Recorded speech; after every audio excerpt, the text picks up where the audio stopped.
Each number 200. Here's Tatum and slam. Give me a food.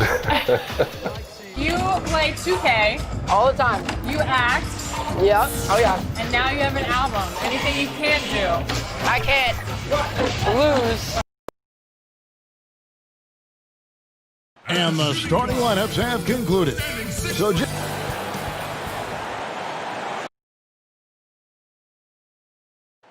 Hey, Dave. Well, guys. Doing it all, DA. Thanks. Here's the starting group for the Cleveland Cavaliers. Ashman and Love are the forwards. Garland and Sexton man the backcourt. And it's Drummond in at the 5.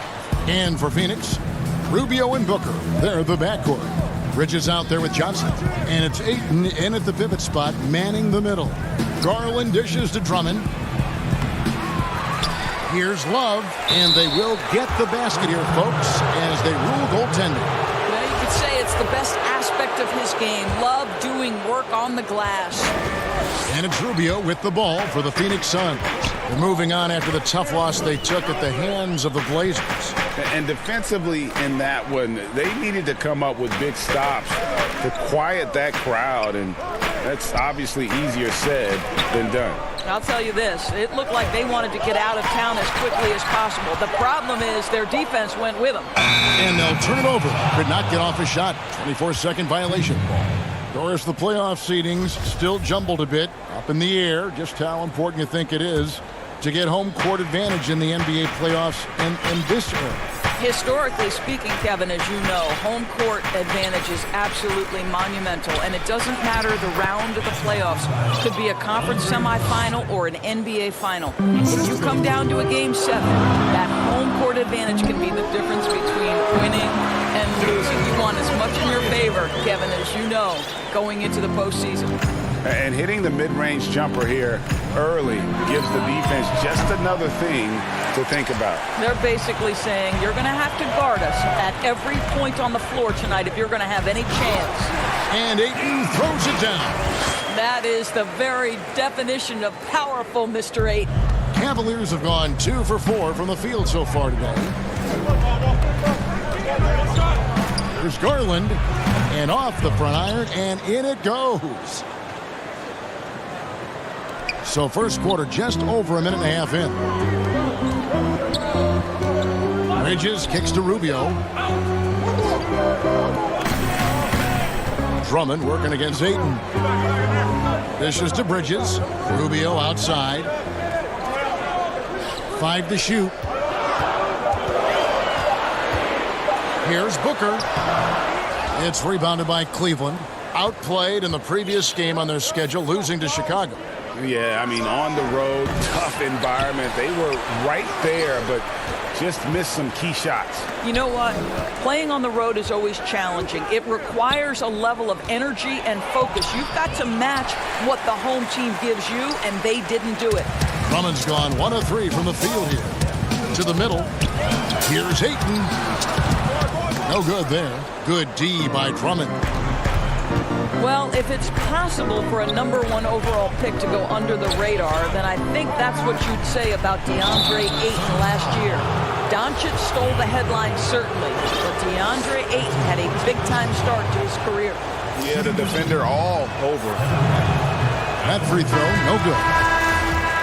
And the numbers that Ayton put up as a rookie, very impressive. Well, DeAndre Ayton said the lack of attention didn't bother him at all. This guy showed he can be a focal point on both ends, and he's only going to get better with more repetition. Aaron Baines, he's checked in for the Suns. Saric comes in for Johnson. Now here's Saric. His last outing, he had 24 points. You will not see this guy miss many of those. He's one of the keys to their floor spacing. 2 minutes. And here's Love. There's 1:54 left in the first. There's the pass to Sexton. There's the dish to Thompson. Whoops, there's the 24-second shot clock violation, so they'll turn it over. And taking a look here at some numbers for Booker.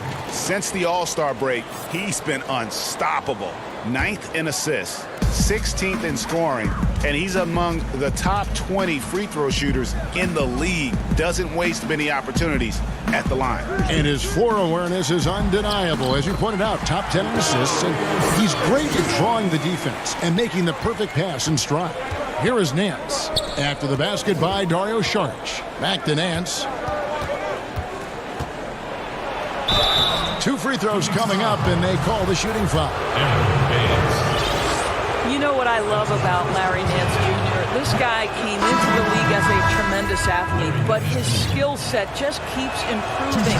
The passing, the shooting, I love it. Frank Kaminsky, he's checked in for the Suns. And a quality defender. Larry Nance doesn't need Doris the ball to impact the game.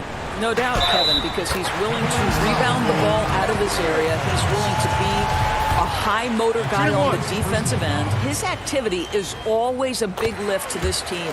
The Suns shooting their first free throw of the game right now. And they've had really good numbers all season from the free throw line.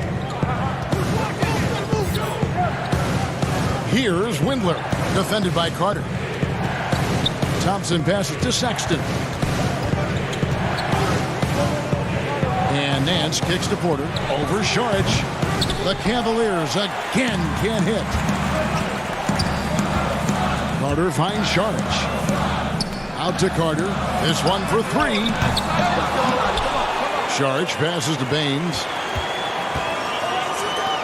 The shot by Kaminsky. Nobody around. And off there. He misses his first shot of the night. 5-second differential between the shot clock and the game clock. Sinks the three-pointer. And he gives up some size on that play, but the defender fails to close the gap. It's incredible to me how players have become so adept at creating just enough space to get the shot off. Nicely done. Here's Nance. Thompson controls the rebound and puts it back up and in. Well, that's a prime example of why Tristan Thompson is considered one of the best offensive rebounders in the game right now. Here's Jerome. He gets it up. And still a close game as the first quarter comes.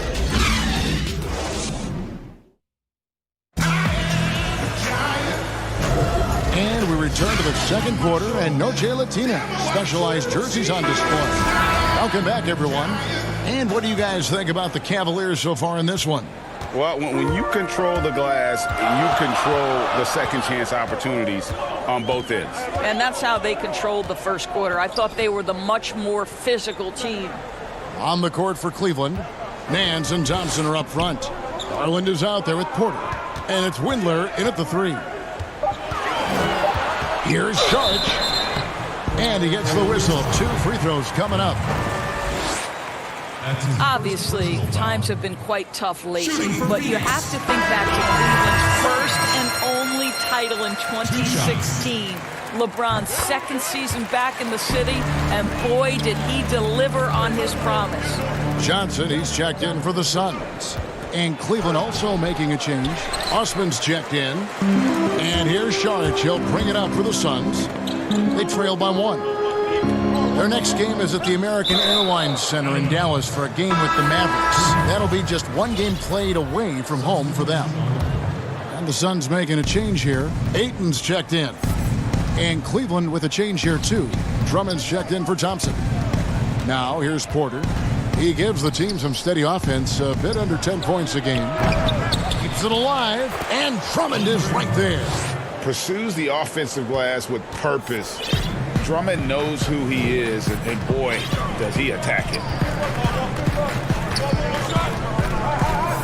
Here in the second quarter with a little over a minute gone. Ayton finds Carter. Over Porter. And it's Carter missing. And that was an incredible year back in 2016. Of course, Draymond Green in that series suspended for Game 5. And, folks, the coach's challenge has been initiated for a personal foul. Post-game like this, and he thought it wasn't a good call. And I think when it comes to some of the more difficult calls to make, Personal fouls can be tough. The action is so fast that it's really tough to catch everything in real time. The wonders of technology, Greg. We've seen replay reviews so effectively, and involving the coaches by being able now to challenge like this is something a lot of people have been hoping for. And the announcement on the review is that the foul was called in error. So they have determined, Greg, to overrule the original call. And guys, this is what it's all about, getting the call right. And I think in this case, the video review showed that while it was a tough call to make on the floor, they got it right with the review. And that one's good. Osman. And creating a little separation here, gaining some confidence. Well, if you continue to execute at both ends, you can build on this lead. Back to Booker. From 10 feet out, that one goes in. The players have taken their game to another level. A lot of improvement they've done individually. Any surprises that have caught your eye, Doris, over the years? Yeah, I would say probably maybe the greatest single individual leap I've ever seen is by the reigning most improved player, and that's Pascal Siakam. Couldn't get in the rotation consistently in the postseason, and then became such an integral part of an NBA championship team. Kemba Walker, who is an all-star caliber player, all-NBA level guy, continues to stay in the lab and keep improving. So a ton of guys, Domantas Sabonis, another young big who's been incredible. Just great to see guys progress. The kick out to Porter. Pass to Osman. Now, here's Garland. He's playing a pretty big role for him at the offensive end, averaging about 12.5 points a game. And this is a shot he can definitely make, and the defense not a factor at all. Johnson goes in. Count that bucket. And right there you see Devin Booker's feel for the game. This guy knows exactly when to give it up. And Drummond kicks to Porter. Tipped away and taken away by Johnson. Booker with no one around. It's good. This game is all even. Booker's got 5 points in the quarter. This guy a tough cover for any defender. Creative and assertive, scoring the ball. Aaron Baines, he's checked in for Johnson. Sexton with it. He's guarded by Booker. Love right side. Feeds to Drummond. That's tipped. Boy, really tough to score on DeAndre Ayton. Such a patient shot blocker, guys. For three, Booker. And it's out of bounds. Last touch by Booker. Doris, what has impressed me about Booker is that he's put up great numbers despite not having a lot of franchise stability at the start of his career. No doubt, Kevin. For Devin Booker, his first 4 seasons, he had 4 different head coaches. That doesn't even start to touch the roster turnover he's dealt with. Through everything he's faced, he has produced on the offensive end. You love this guy's upside.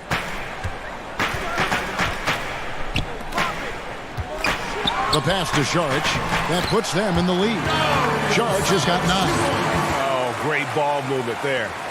The Cavaliers trailing. And 101 left in the first half of basketball. Passes to Windler.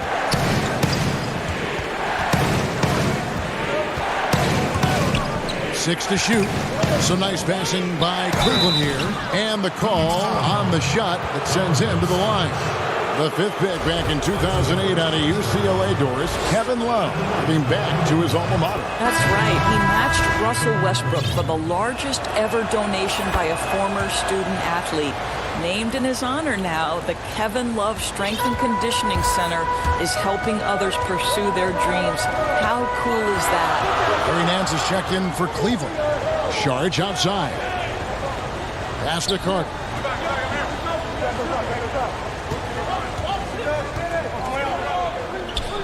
The pass to Baines. Here's Saric.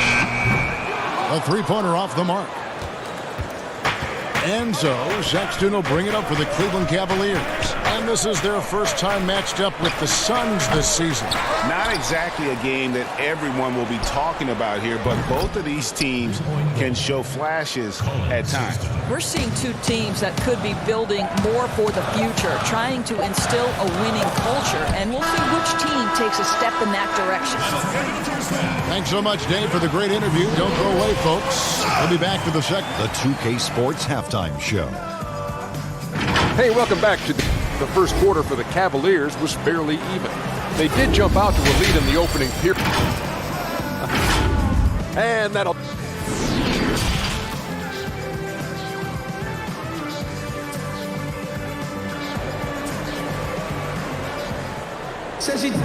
And after a fairly even first couple of quarters, the second half could turn out to be a great one as both teams try to gain an edge.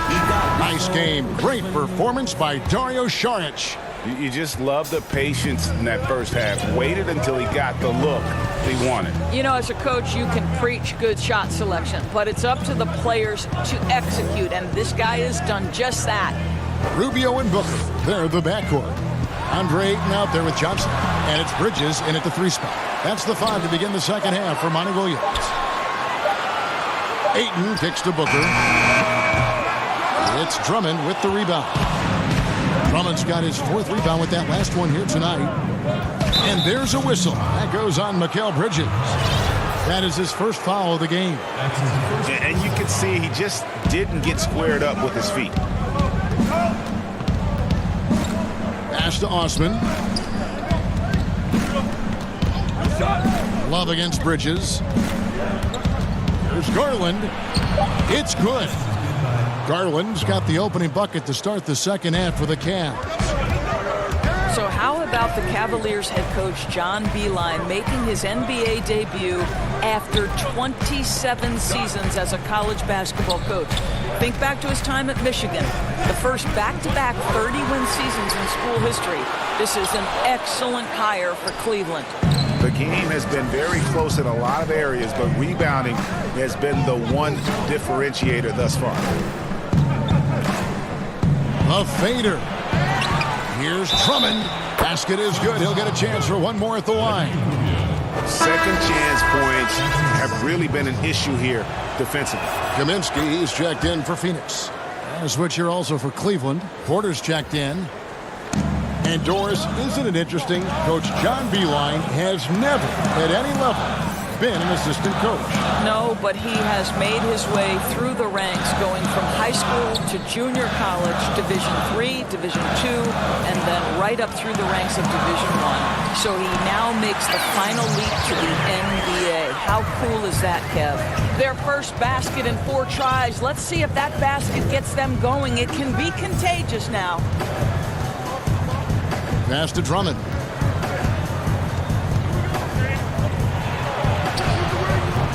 A putback, rebounded by Kaminsky. And there's the call on Andre Drummond. That is his first foul of the game.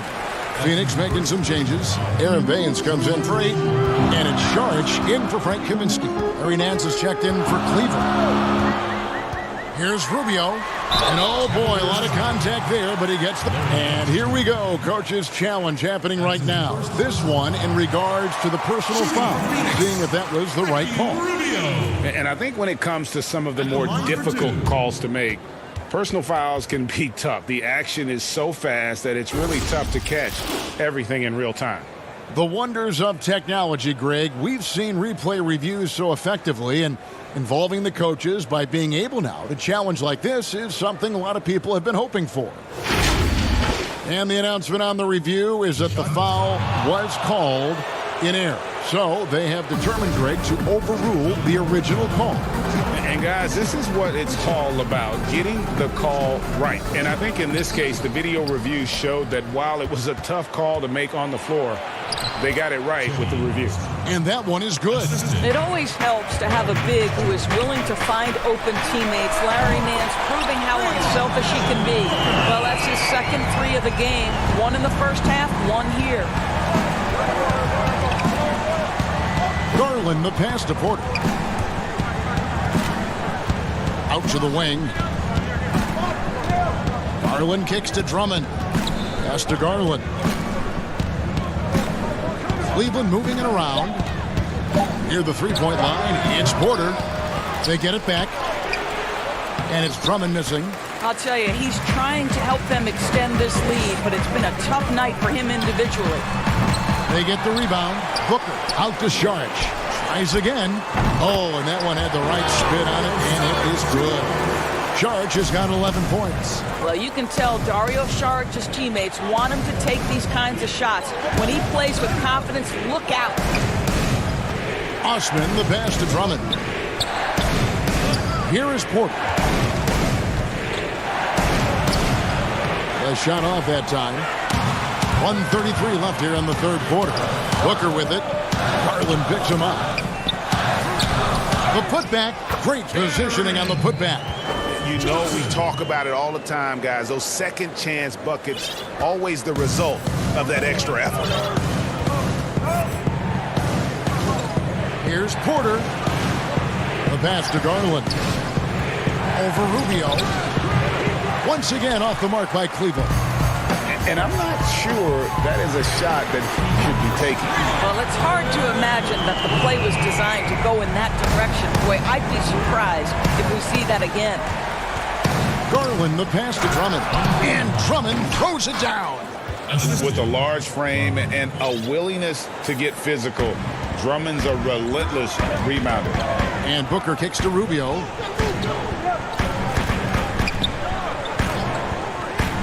Back to Booker.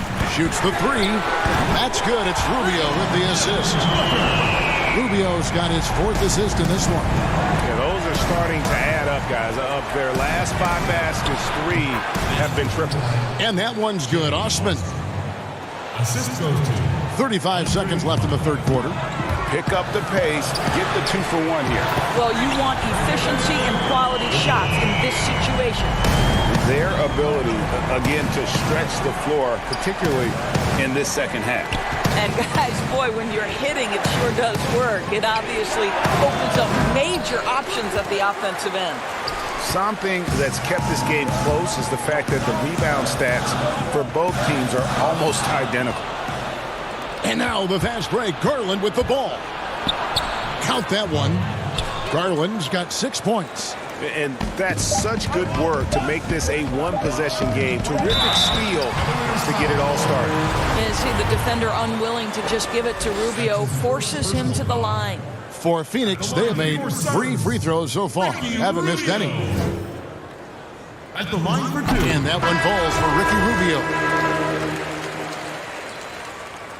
And so Ricky Rubio nails both of them.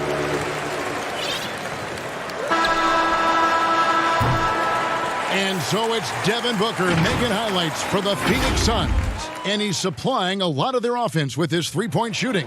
Knocked down 4 from distance in that quarter alone. And don't go away. We'll be right back. And now we have a moment to reveal our State Farm assist of the game. And I'm glad this was the pick because I love this pass. Such a great dish. That's what I call court vision. Well, making the game easy for your teammates, Greg. All about putting them in a position to score. That's pretty. And with these teams locked in a very close contest, this fourth quarter promises to be a good one. And Cleveland looking at who they've got to start the fourth quarter. The duo inside, Love and Thompson. Then it's Porter. Then there's Sexton. And it's Windler in at the shooting guard position. Got a hand on it. Well, that's the athletic ability of Colin Sexton. Twice on the pipe. What a big-time vertical. The Cavaliers trailing.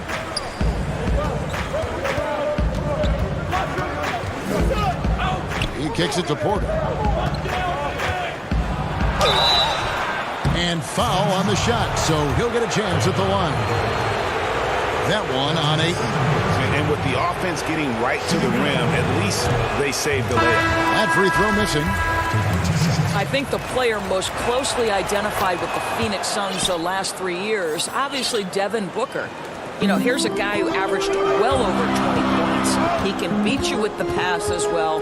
He's the piece that gives this team great hope for the future. Catching up on the changes for Phoenix. Johnson comes in for Kaminsky. And Ricky Rubio subbed in for Carter. It's good on the putback. And the Cavaliers lead by 1. From the moment he entered the league, Kevin Love has been one of the top offensive rebounders in the NBA. Simply tenacious. And contact on the shot, so he'll be shooting free throws here. Wow, he got whacked on that, which shouldn't be much debate there. At the line for your serve. Free throw drops for Ayton. And what's astounding, even with Booker, the Suns have been last, Doris, in three-point accuracy 2 straight seasons. Yeah, and I think that speaks, Kev, to the roster construction. You need floor spacing to win games, and it can't be from just one guy. This franchise knows that. They just haven't been able to yet solve the problem. Garland, he's checked in for the Cavaliers. And here's Saric. He'll bring it up for the Suns. They lead by 1. Rubio with it. Garland picks him up. Rubio taking his time here. A nice shot by Booker. Well, they're winning largely because of this guy's play. He has been sensational. Out left to the wing. Latrey. And the 3-ball is good. Garland's got the game tied up here for the Cavs. That's a huge three-pointer. He'd love to become a go-to guy for them here in crunch time. Yeah, and when he gets going, he adds another dimension to their offense that can make a huge difference when the game's on the line. Love inside, covered by Saric. The leaner inside, and it's Ayton with the rebound. Ayton's got 6 rebounds now in the game. Here's Saric. That one a little long. Sexton with it. Got a piece of it, and he recovers it. Love with the bucket. Love's got 4 this quarter. Just a huge basket from Kevin Love. Stepped up right when they needed him to. Booker dishes to Rubio. Back to Booker. Shooting foul as the whistle blows. He'll shoot 2 free throws. First personal foul. Shooting for Phoenix, Devin Booker. First one falls for him. Well, I think we know that Devin Booker is known for his shooting, but to me, guys, there's also the passing and the rebounding aspect that comes into play with him. The Suns making a switch here. Bridges checks in. And he's got such a smooth stroke, and it never changes, even in this kind of a high-pressure situation. Pass to Saric. Over Love. And it's Saric. That time on the assist by Booker. Booker's got 5 assists in the game. Passes it to Sexton. To the right side. Osman. Phoenix grabs the miss. Ayton's got 8 rebounds in this game. And Rubio kicks to Saric. Takes it off the glass. Now it's a 6-point Suns lead. Boy, that's the vision and ability to deliver precise passes. Rubio completely on point. Timeout called, Cleveland. They're behind by 6. 1:35 left to play here in the 4th.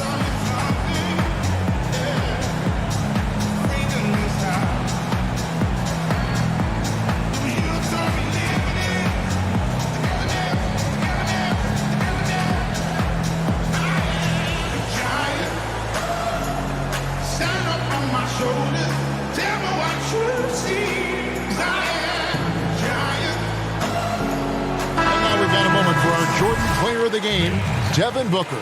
Yeah, and his performance has been a jaw-dropper. He must have been feeling great coming into the building tonight, because once he hit the court, it was all working for him. He was in a zone. Catching up on the changes for Phoenix. Aaron Baines, he's checked in for DeAndre, and it's Johnson in for Mikal Bridges. And keeping us updated from the sideline, let's swing it over to David Aldridge. Thanks, guys. I got a chance to hear what John Beilein said to his team. He's pleased that they're getting consistent points in the paint. He said, in this league, it's not easy to do what you guys are doing. Let's just keep doing it until they stop us. Kevin? Thanks, David. And Saric kicks to Booker. Kicks it out to Johnson. Just 5 to shoot. Booker with it. Guarded now by Sexton. Shots good by Baines. Cleveland's gone 1 of 2 from three-point range here in the fourth. Here's Sexton. George grabs the board. Got to credit the defense. They found a way to stop him, and that's never an easy task. Rubio, the pass to Baines. Off target with his three. They've got to take the first good shot they can find. And they've got to be efficient with the clock. Quick score, quick foul. And here are the Suns now. The shot and game clock separated by 4. They get it again. Kicks it out to Booker. Pass to Rubio.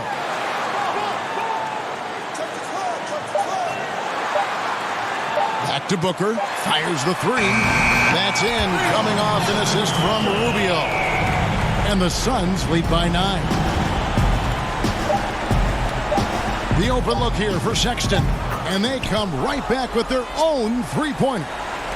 Oh, what a delivery by the young Colin Sexton. Fearless and unbowed. So it's Phoenix picking up the win. It was a fantastic ball game, and they did a great job making sure it didn't get away from them late. Yeah, I mean, they faced some challenges, but really held firm when they needed to. On both ends, just effective in terms of coming over.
unprecedented improvements to shooting, puck pickups, upper and lower body fluidity, and goaltending.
where do I start? Where do I get my rhythm? Where do I get my groove? I always start off with a bounce. You just start with a bounce, and then you see. I'm part of the baddest game, most successful game in the world. I went to Portugal this year, and the young tour guide goes, "It's Doris Burke from 2K." It wasn't Doris Burke, the announcer. It was Doris Burke from 2K. And a look behind the curtain here. Final preparation. Head coach. He is doing a great job. Thank you, D.A. And now a chance to take a look at some numbers for Sexton. And you can see the surge in his level of confidence lately just by looking at the true shooting percentage. It's been moving straight up in the past 5 games. I think he's feeling it. And checking out Utah's opening lineup, Conley runs the point with Mitchell flanking him. Inside, we have Ingles and Gobert. And it's O'Neal in at the 3. And for Cleveland, Sexton and Osman on the perimeter. Andre Drummond is out there with Kevin Love. And it's Garland in at the point guard. So the Utah Jazz able to put the first points up on the board. Pass to Sexton. Goes up on the high post. And Kevin Love, the bucket with the assist by Sexton. Steve, compare it now to when you were playing. Did teams go deeper into their benches than they used to? Yeah, they do. I think because of this load management, resting players. So you see a lot of guys play a lot. And also what they've done right now with the G League, being able to bring guys up. They use those guys, and I think it helps a lot, even not on games, but in practice. You'll see more guys are involved in giving guys rest. Yeah, that makes sense. Here's Mitchell. Following the basket by Colin Sexton. Great tee that time from Love. Even though he missed it, this is the exact play your offense is designed to produce. Sexton the pass to Love. Sexton kicks to Drummond. Rudy Gobert with the rebound. First quarter, about a minute and a half in. Here's Mitchell, and it's Mitchell with the jam. If you're the defense, not much you can do. Donovan Mitchell had his mind made up. Bad intentions. To the wing right side. Here's Sexton. Gobert with the block. Here's Drummond. Score the basket. Nice shot after missing his first attempt. Hustle points count just like any others. That's a great play.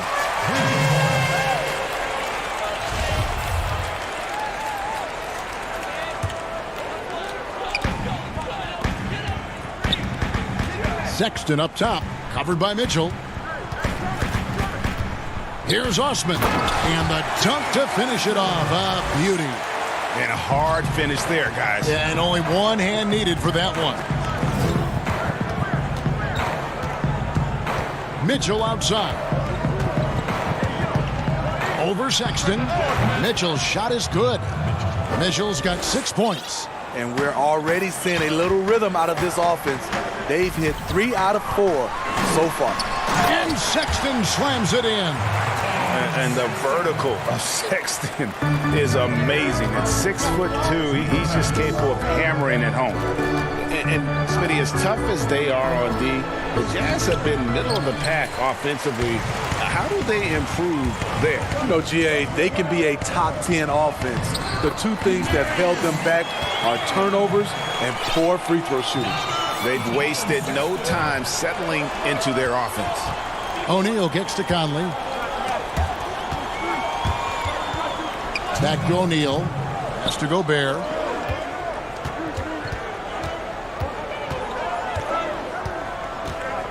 And the pass to Ingles. Shot clock at 5. Mitchell. Again, Mitchell missing. And here are the Cavaliers. They're on a 12-4 run right now. And it's Osman missing. The defense was begging him to take that shot, and he took the bait, but you can't blame him. No stopping him there. Jams it in as he's fouled. Chance now for a 3-point play. That one on Love. Can't emphasize this enough. This is the way Mitchell's got to play to give this team its best chance. The Jazz making a switch here. Ed Davis is checked in for Gobert. George Niang comes in for Joe Ingles. Clarkson, he's checked in for Royce O'Neal. And it's Moutier in for Mike Conley. And Nance kicks to Porter. Thompson against Davis. Back to Porter. From deep three-point range, good on the triple. When he's hitting that shot, this offense becomes scary, even more difficult to defend. Keeps the defense guessing. They don't know who to try to take away. Now here's Moutier. Taking a look at his stats, he's averaging around 7.5 points a game.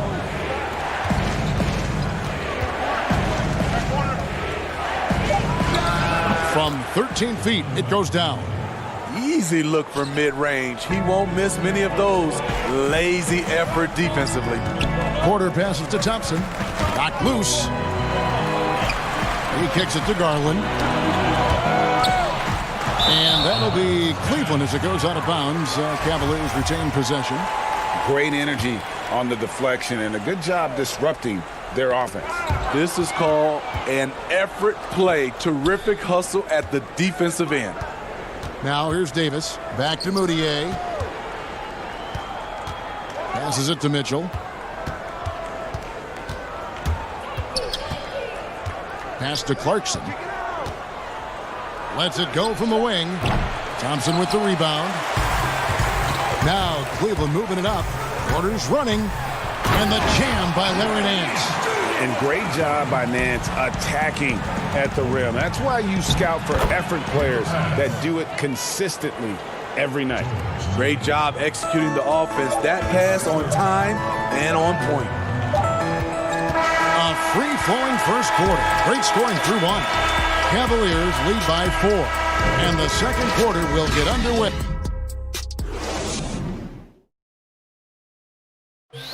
It wasn't an immediate star turn for Mike Conley in the end. The ups and downs of injuries. Great work ethic is the key. Conley stayed at it. And a player that's known for keeping his composure, that helps also. He weathered those early challenges and just stayed positive. And for those of you just tuning in, the second quarter of action is where we're at right now. And from what you guys have seen so far from Cleveland, what's your take? Boy, their offense looks really good when everyone's in sync. Terrific first quarter. This is exactly what you want to see if you're a coach. Your team starting fast and playing with confidence. Nance and Thompson are up front. Then there's Garland. Then it's Porter. And it's Windler in at the shooting guard. That's the 5 for Cleveland right now. A baseline J. It's rebounded by Cleveland. Thompson's got his 4th rebound with that last one here tonight. Garland dishes to Nance. Here's Windler. Another 3 for Cleveland. Defensively, you have to tighten up on him or suffer the consequences. Now here's Moutier. Guarded close. Ashton Niang. From deep. Another miss by Utah. The Cavaliers leading by 9. And the Cavaliers this summer selecting point guard Darius Garland with the 5th overall pick. The second-year man Colin Sexton already on the roster. Greg, how do you see the fit between these two players? Well, I mean, both are 6'2". The questions will come at the defensive end of the floor. Offensively, both show great promise as shooters. Very scoring-minded guards, reminiscent possibly of a Lillard-McCollum pairing for the Blazers, which could be a roadmap for the Cavs. And there's the pass to Nance. And here is Garland, defended by Moutier. Here's Nance. Gobert with the block. And that's one of Gobert's specialties, a shot-blocking master. And that's a lesson for the D. Fight harder on the glass. Reason why, lack of focus, lack of communication, which led to second chance points. Clarkson on the wing. 9 points last game. Niang, no good. For the Cleveland Cavaliers, they come in off the loss to the Bulls in Chicago. Yeah, I mean, on the road, tough environment. They were right there, but just missed some key shots. And you know, so often, that's what it comes down to. Who can convert when it matters most? Looking at who's out there now for the Cavaliers. Drummond's checked in for Tristan Thompson. Love comes in for Nance. Cedi Osman, he's checked in for Porter. And it's Colin Sexton in for Garland. And really, it's been a major aspect of their offense in the early stages here. Their success working the ball inside and getting points from close range.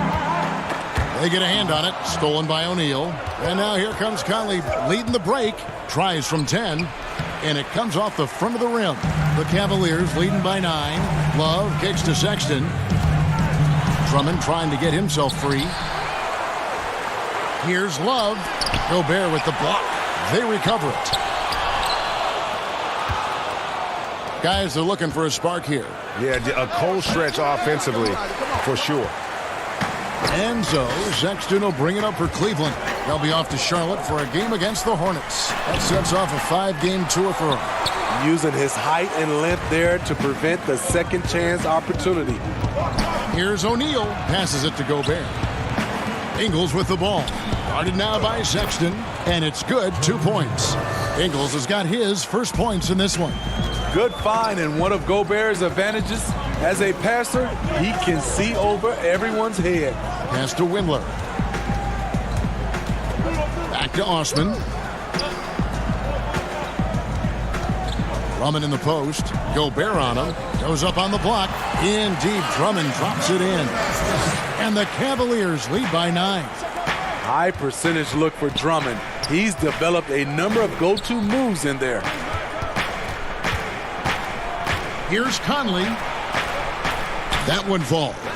Conley's got his first basket of the night. Allowing any room to operate, you know he's going to be aggressive.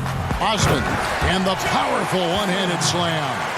And for those who criticize Drummond facilitating, I say rewatch that play. He's improving. And slam dunk by Gobert. Attacking the defense with the pass. Don't need to be a hero. And the basket is good, and he's got a chance here for one more at the line. And they keep hammering away at him inside, forcing the ball into the paint. And the Jazz making a change here. Mitchell's checked in. Free throw good, Sexton. When Gordon Hayward left the Jazz 3 summers ago, some expected a rebuild. Instead, they hit gold with Donovan Mitchell and kept on trucking. Mitchell left side. 6 on the shot clock. Here's Osman. And he drops in the layup off the glass. Osman's got the lead up to 12 now for the Cavs. Oh, he's heating up here now in the second quarter. Watch out. Gobert down low to the inside. No good that time. And so it's Cleveland up by a dozen here at the end of the quarter. Their strategy is... Thank you, David, for that interview, and we'll see you back here after the break. And now, the 2K Sports Halftime Show. Hey, welcome. The first quarter for the Cavaliers was fairly even. The biggest lead they were able to get out to during the first. And that'll about do it as we get ready.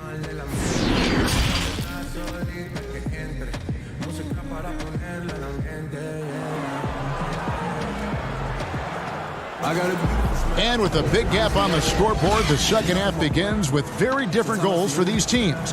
One side trying to mount a comeback, one side trying to protect their lead. Donovan Mitchell really making a difference here. His play so far is what fans love about him. He has gone right at the defense time and time again. And not standing around, not settling for perimeter shots. He's looking to attack. Third quarter action getting rolling right now, brought to you by Gatorade, all fueled up and ready to go. Here's who's on the floor. Taking a look at the Jazz. Inside, we have Ingles and Gobert. Conley runs the point with Mitchell flanking him. And it's O'Neal in at the small forward position. All right, let's catch up with our sideline reporter, David Aldridge. Well, Kevin, coming into the 2017 draft, Donovan Mitchell wasn't sure he was ready for the NBA. Mitchell said, I worked out in the summer with Paul George and Chris Paul. They were the ones who convinced me to keep my name in the draft. They said, look, you're good enough. Just go out there and show it. Kevin, through a couple of seasons in Utah, that's exactly what Mitchell has done. He has made an instant impact on the NBA and the Jazz. D.A., thank you. Pulls up on the wing. Count it, and the Cavalier lead has been cut down to just 8 points on the bucket from Mike Conley. Conley loves that pull-up jumper when the defense least expects it. he sticks it to him. Yeah, I mean, maybe could have tried for a more memorable dunk than that one. And we know he's capable of those memorable ones. And it's sent back by Drummond. I feel like Drummond saw that one coming all the way. Great anticipation. And now, yep, this will be a coach's challenge. We thought that might happen, triggering a review of the personal foul.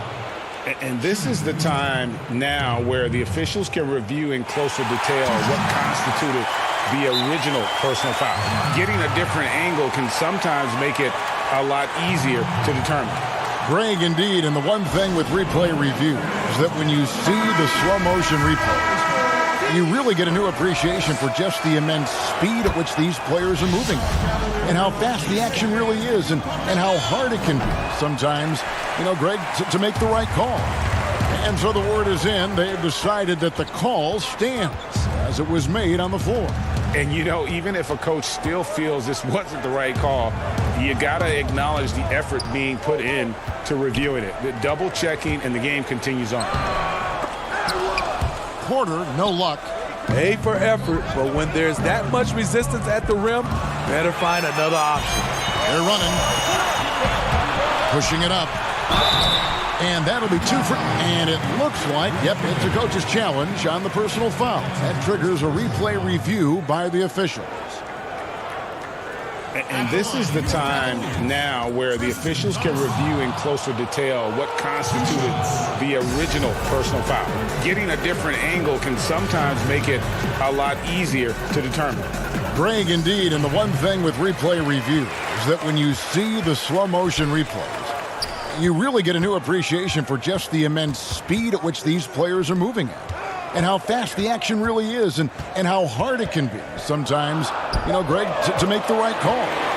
And the announcement on the... Oh, the power on that throw-down! Nance is special. How easy is it for him to make the spectacular look routine? And out of bounds, the Cavaliers will take it. Really a sponge. Donovan Mitchell watches a ton of film, accepts coaching, and applies it. A big part of his rise to stardom. Garland, the pass to Thompson. Outside, Porter. There's Garland. And a miss there on the triple. Jazz trail by 11. And the early success of Mitchell speaks to his ability to absorb and take coaching. Yes, credit that coaching staff, putting him in position to succeed, helping him also to develop. His decision-making is growing game by game. The first free throw is good. And you ask around, his coaches and teammates love Donovan Mitchell. The way he carries himself, really infectious, upbeat, but also a born competitor. And the foul called on Donovan Mitchell. That is his first foul of the game. Second half of play, and we're 3 minutes into the third here. Here's Nance. That's good defense by Ingles. Improved focus at that end, using his length to have a presence on the ball and off the ball. It's good to see. And going into the 2017 draft, Mitchell was a sleeper. Maybe even Greg to himself, he wasn't sure he was ready to make that leap. Kevin, it was the NBA players he was working out with in the summertime who told him, man, you're ready right now. And a season that saw him second in Rookie of the Year votes validated that and built his confidence. Here's what Utah's going with right now. Davis is checked in for Rudy Gobert. George Niang comes in for Joe Ingles. And it's Clarkson in for Royce O'Neal. Third quarter action, and just under 3.5 minutes have gone. Here's Davis, and it's Davis finishing it off. And didn't do anything fancy there, but didn't need to. Nope, his only concern right now is getting the points on the board. And I don't mean style points. And this is where Thompson likes to get his touches, right at the basket. With the pass. Porter against Clarkson. Nice D from Porter. And hard work on the glass. Once again, guys, they put a lot of effort and focus on the backboard. Jazz trail by 7. Over in the corner, Moutier puts up a 3. That's good for Mitchell on the assist for Moutier.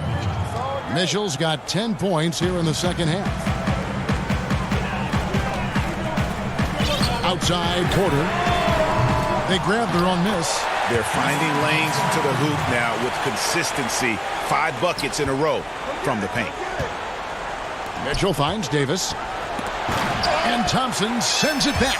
Great timing by Tristan Thompson on that block. That's his forte. And Porter, here we go. And they call the foul, so he's got the and one chance here to make it a three-point play. And defensively, they are on their heels every time the ball comes inside. And the Cavaliers with some changes. Andre Drummond's checked in for Nance. And it's Sexton in for Garland. And a switcher also for Utah. Mike Conley's checked in for Emmanuel Moutier. They get it back. Mitchell kicks to Davis. 3-second difference between shot clock and game clock. Drummond passes to Thompson. Cleveland keeps it going. A new 14-second shot clock. And that one's good. Drummond. And look at it. A significant portion of their offense coming on those second chance opportunities. Outside Conley. And foul on the shot. He'll shoot 2 at the free throw line. Mike Conley is very crafty. He can bait a defender into getting a little too physical with him. And that one falls for Conley. And the Cavaliers making a change here. And Conley drops them both.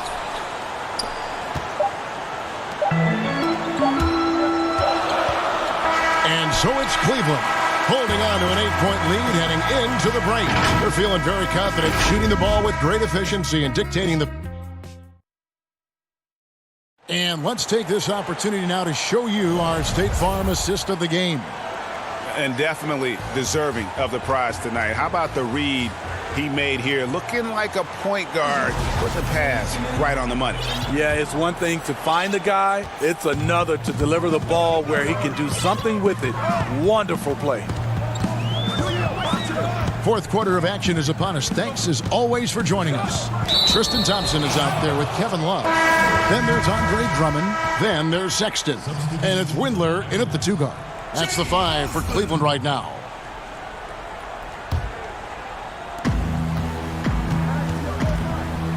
Now here is Conley. Here's Mitchell. Feeds it to Davis. Out to Conley. Back to Davis. Mitchell right side. And he uses the glass on the layup. Mitchell's got 21. Oh, that's easy offense. Hard to stay in front of Mitchell. It takes a collective effort defensively. Pass to Love. Here's Osman. Cleveland moving it around. Sexton finds Love from in close. Rebounded by the Jazz. Following this one, they get to host the Pelicans. And that's the first game in a string of 3 straight at home. Count it, good. I like that by Donovan Mitchell. Sacrifices his body and takes the hit. That's good offense. Sexton. That shot misses. Good work defensively by Conley. Baseline jumper. And that one goes long. I didn't see that miss coming. I mean, he's usually been money from that range. Here's Sexton. Once again off the mark by Cleveland. And it's Davis with the ball for the Jazz. Here in the fourth quarter, their defense has been very strong, allowing no baskets. Niang, no good. The Cavaliers leading by 4. Love outside. Inside. Lost contact on the shot, and now a 3-point play chance as he'll head to the line. That's a good look by Kevin Love. The decision-making with the ball in his hands makes him different than other 4s. For the Jazz, Rudy Gobert, he's checked in for Davis. Joe Ingles comes in for George Niang. And Royce O'Neal subbed in for Clarkson. O'Neal kicks to Mitchell. No good on the triple. The Cavaliers have gone 1 of 4 since the end of the third quarter. And Sexton slams it in. Not the kind of aggressive defense they need to cut into the lead. Yeah, you have to protect the rim, Greg, a little better. Also, if you can't get stops at this point, it really doesn't matter what you do at the offensive end. Now the pass to Drummond. Sexton with it. Back to Drummond. Love right side. From deep three-point range. And it's Osman missing. The defense got lucky there. That's one you expect him to drain. Ball's knocked loose. The Cavaliers leading by 7. Sexton deciding where to go with it. Down low. In transition, here come the Jazz. And stolen by Sexton. And here's the fast break. Love leading the way. And it's Drummond with the jam. There's not many that dunks it as powerful as Andre Drummond. He's explosive at 280 pounds. Here's Ingles. Knocked away. For Cleveland, they've gone 3 of 7 from the floor in the fourth. That's a 42% mark in the quarter. Passes it to Love. Here's Osman. Feeds to Drummond. It's stolen by Gobert. Conley with a wide-open look. The Jazz again can't hit it. Cleveland's gotten off to an 0 for 2 start from downtown here in the fourth quarter. Pass to Love. Kicks it to Sexton. From past the arc. And right on through for another basket. He's got 5 made on 5 of 9 shooting. You know, we've seen this with Sexton in college, and he can get into a zone and just take over a game offensively. Matching baskets from the perimeter, an earmark of today's game. Hey, players love competition, and the fans love it as well. That's in there. Love with the assist. 15 points for Colin Sexton. And these are the types of games where one team clearly has the edge. Tonight, it will be a win by a large margin for Cleveland. When you shoot this well from three-point range, you're really hard to stop. The defense didn't rotate out fast enough to stop the hot shooter. Yeah, exactly, Kevin. They were lethal from deep. And a milestone win for the season. This will push their victory total to 20 wins even. And so they're able to even up the season series at a game apiece with one left to play, exacting a little revenge and really saving face. They did not want to go down 2-0. And while there was some nice performances tonight, it definitely ended up being a solid outing for Colin Sexton.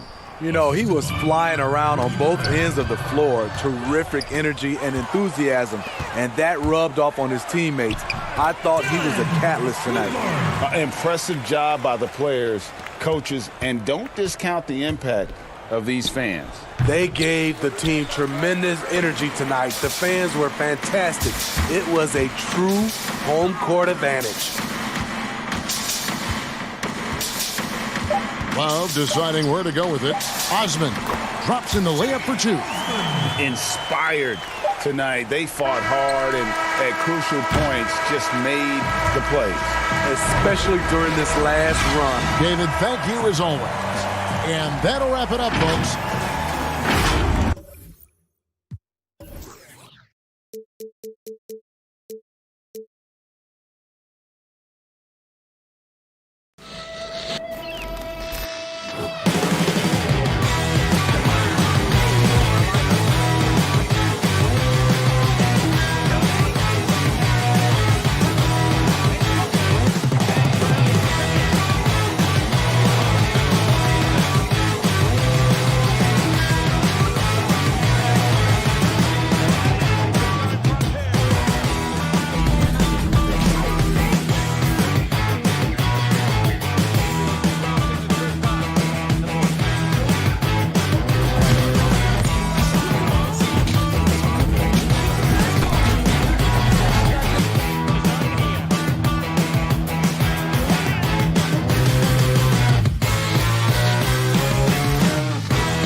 unprecedented improvements. Shooting, puck pickups, upper and lower body fluidity, and goaltending.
Unprecedented improvements. Shooting, puck pickups, upper and lower body fluidity, and goaltending.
Welcome back to 2K TV. Bill Simmons, the sports guy. Now, the sports guy is your nickname, but if you were a player, what would you have as your nickname? Washed up. Washed up, Yeah. that's it? Yeah. I quit pickup like 5 years ago. I'm gonna end it right here. He's going to end it. I'm going to end it. I feel it. I feel it.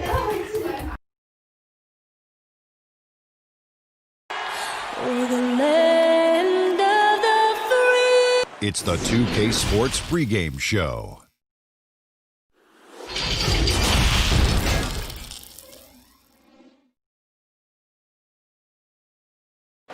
Welcome to the weekend, everybody. DA taking it. Thanks, DA. Brandon, looking ahead to the playoffs, when you made your first postseason appearance, were you surprised by the intensity you found once you got there? Kevin, it was my second season. I was playing for the Clippers, so getting into the playoffs was quite miraculous on its own, of course, for the organization. But the level of detail in the playoffs and intensity in the playoffs, they know everything that you're going to do. And we were playing against the Utah Jazz, which at that time... Some pretty good players. Yes, Karl Malone, John Stockton, Jeff Hornacek, the great Jerry Sloan as the head coach. It was a wonderful experience, but you understood that the playoffs were different. Absolutely something different in terms of the intensity and what it is that team knew about you. So the opening lineup for the Suns. Rubio and Booker, they're the backcourt. Johnson is out there with Ayton. And it's Bridges in at the 3 spot. And for Utah, Conley runs the point with Mitchell flanking him. Inside, we have Ingles and Gobert. And it's O'Neal in at the small forward. And he gets it to go.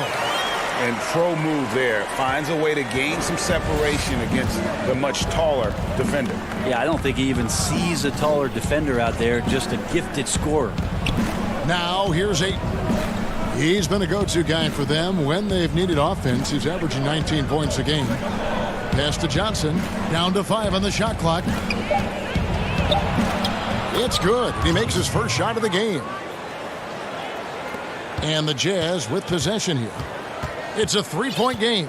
They come into this one following a loss to the Thunder. And the officials signal the backcourt violation. Not very careful there.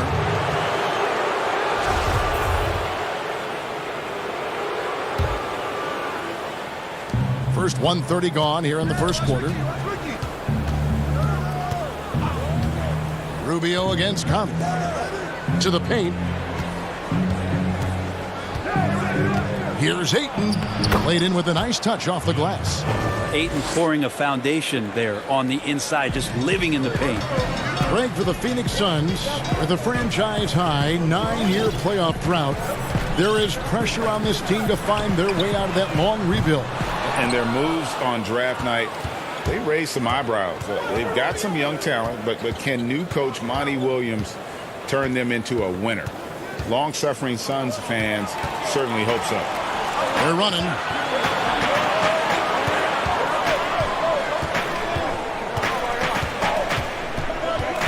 Here in the first, just under 2.5 minutes played so far. There's the pass to Mitchell. Just 5 on the clock. Back to Conley. The Jazz need to get off a shot here. Another miss by Utah. And you could tell he thought that triple was going to fall. A nice shot by Booker. That's a good find from Ayton, understanding the defensive scheme, and he just waited for his teammate to be open. About 3 minutes gone here in the first quarter. And here is Mitchell. 11 points for him in that last game against the Thunder in Oklahoma City. Pass to Conley. Kicks to Gobert. Fires from deep. Conley's shot is off. And it's Rubio with the ball for the Suns. They're moving on after the tough loss they took at the hands of the Blazers.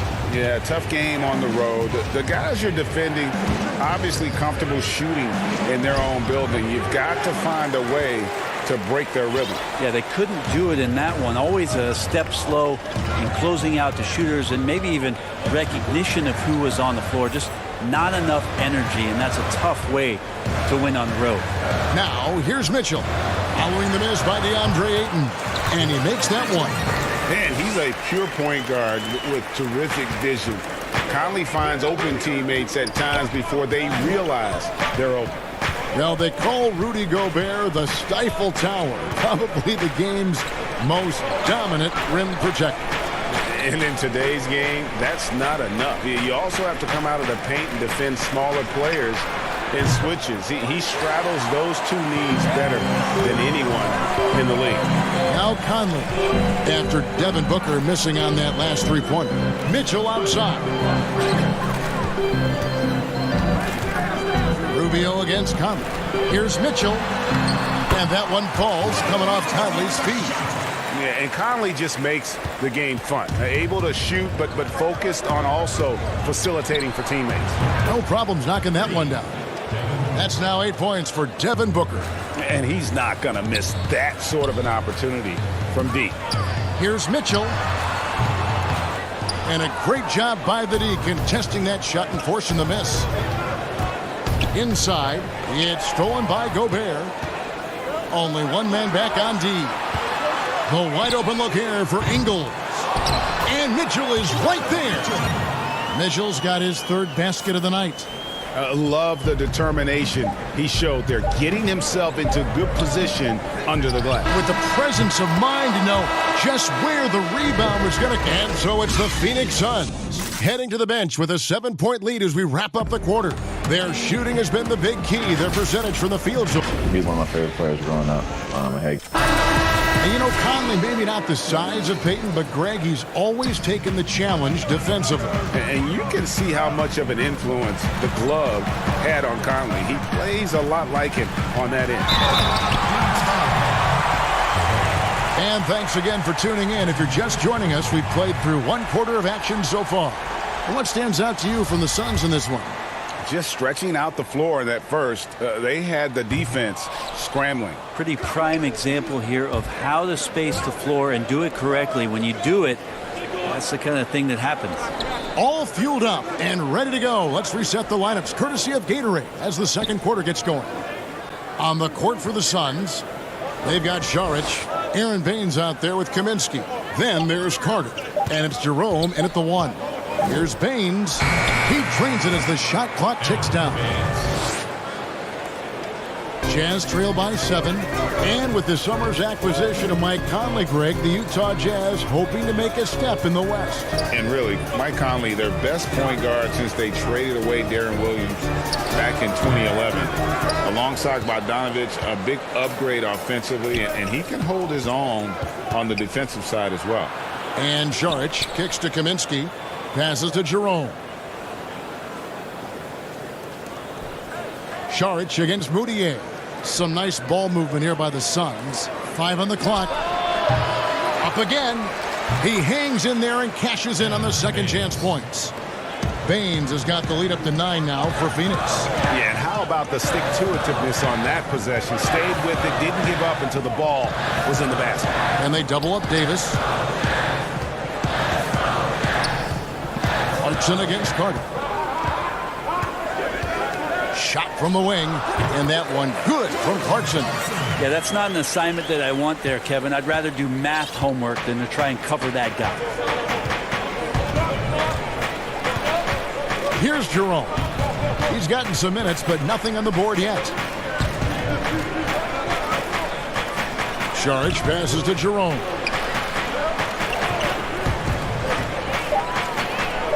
The Suns need to get a shot off. The shot by Saric, no good. Not pretty. You just got to shake off a miss like that. They've been looking out of sync offensively. Yeah, their offense has ground to a standstill. Davis with it. Kaminsky's there. Niang kicks to Clarkson. Ball stolen. Saric, right side. And slam dunk by Saric. And you have to get Saric out of the paint. Once he's inside, he's ready to take it home. Joe Ingles, who's checked in for Utah. The Suns shooting their first free throw tonight.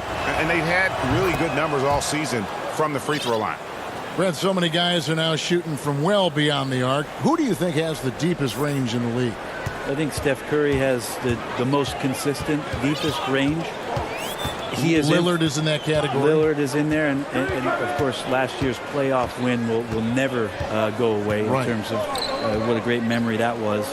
Trae Young is now entering that category, Kevin. Yeah, I mean, we saw that at the end of last year. His fearlessness in pulling up from just about anywhere has been pretty remarkable. And to that, I will add one Brook Lopez, who has found his way well beyond the three-point line. He's a whole nother conversation. We'll talk about him later. We'll do that. Look at all the coaching changes that the Suns have had through the years, and some of these young players have heard a lot of voices. 7 in the last 8 years, and the team's performance has shown that kind of inconsistency with up and down seasons. Donovan Mitchell's checked in for Emmanuel Mudiay. We've got 1:48 left now here in the second. Mitchell dishes to Clarkson. From outside, off the mark. And all the system changes have really affected the Suns scouting department. It's really difficult to fill out a roster when you've got coaching changes and philosophies that come about, and some guys simply just don't fit. So maybe they settle in here, find the right guys to do the right things, and get themselves back into the playoffs. Yeah, and there it is again. On a lot of their possessions this first half, they've established great inside position. Niang passes to Mitchell.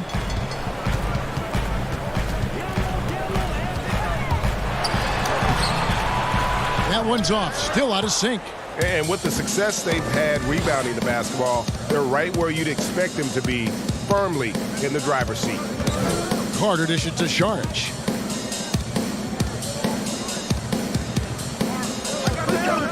Pass to Bridges. Just 5 to shoot with his first shot attempt, and it's wide right. It's off the rim. Niang kicks to Mitchell. And the layup is good after a nice lead pass. Mitchell's got 8 points.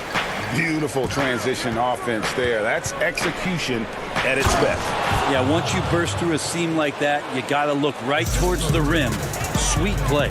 Total letdown by the D. Can't leave the bucket unprotected. Absolutely. And it takes an easy 2 points onto the lead. Will not find a higher percentage opportunity than that. Stolen by Mitchell. And now Utah, fast break. Ingles with the ball. Over Carter. Here's Niang. And no luck with that time on the buzzer beater. Thank you, David. We'll be back after halftime for the start of the second half momentarily. It's the 2K Sports Halftime Show.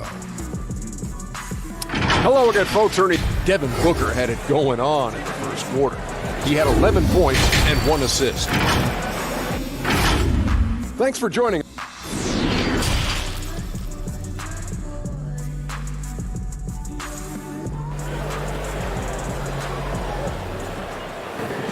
And with the second half upon us, we'll find out if this game becomes the route that it's threatening to be. You know, guys, Devin Booker has been exceptional here. Really impressed with the shot selection through the first half. Just taking what he can get from the defense. Yeah, I'm thinking back to the first half and wondering, did he take a low percentage shot? Everything efficient. Inside, we have Ingles and Gobert. Conley and Mitchell, the talented backcourt pair. And it's O'Neal in at the 3. That's the group right now for Utah. And there's Gobert putting it right back in. And, folks, he did not luck into that one. He knew just where he wanted to be to grab that backboard. Phoenix leading by 12. And you look back at that 2013 draft, just call it the year of the sleeper Euros.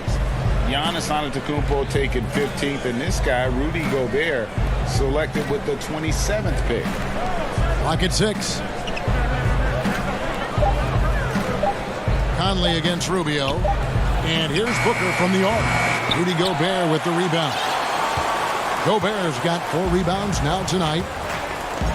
And, you know, Greg, hindsight always being 20/20. But Greek Freak and Gobert probably go first and second in that 2013 draft. Yeah, and Steven Adams probably top 4. The common thread, all of them play a hard-nosed style, not something that's always associated with foreign-born players, but they're erasing that perception. Down low, here's Ayton, and Ayton throws it down.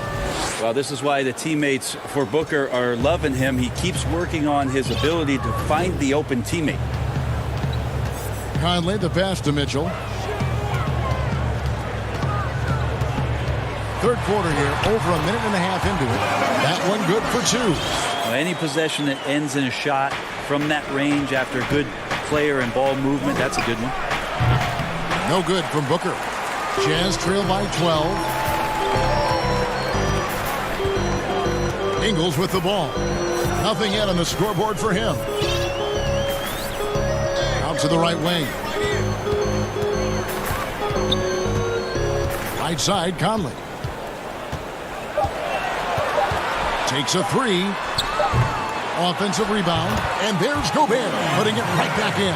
Just in a perfect position to grab that rebound and then get the putback. Rubio looking around. The pass to Bridges. On the wing, Booker. Hits it from three-point range. Booker's got 14 points for the game. He's got a lot to do with the position that they're in. A very smart offensive performance tonight from him. Now here's Conley. The scoring numbers have been solid for him. He's averaging just under 14 points a game.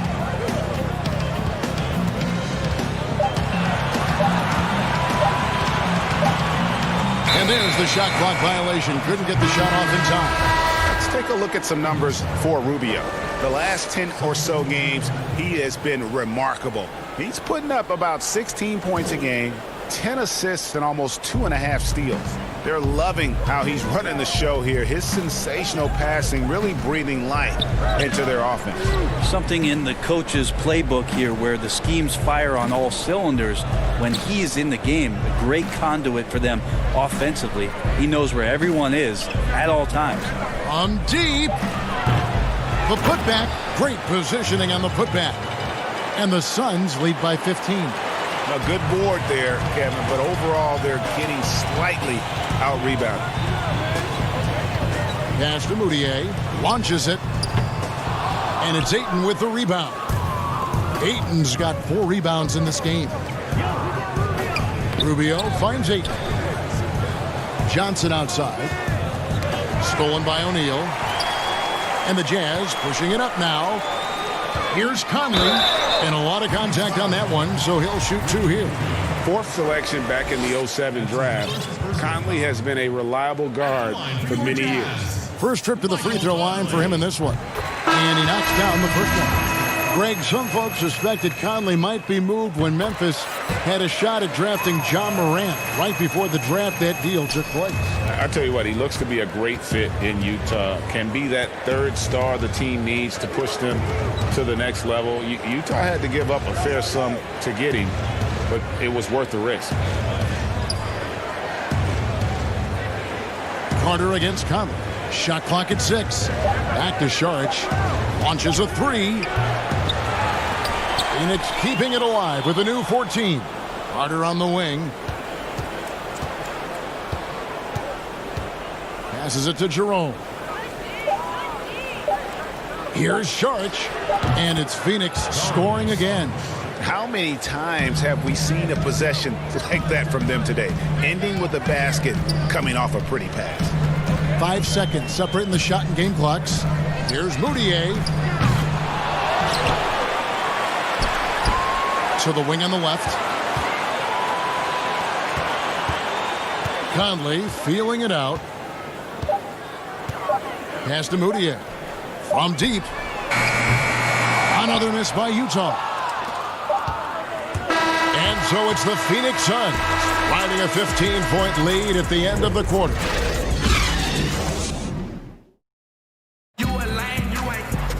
And as we head into the 4th, we'll see if there's a comeback in the works or if it's more of the same from the first 3 quarters.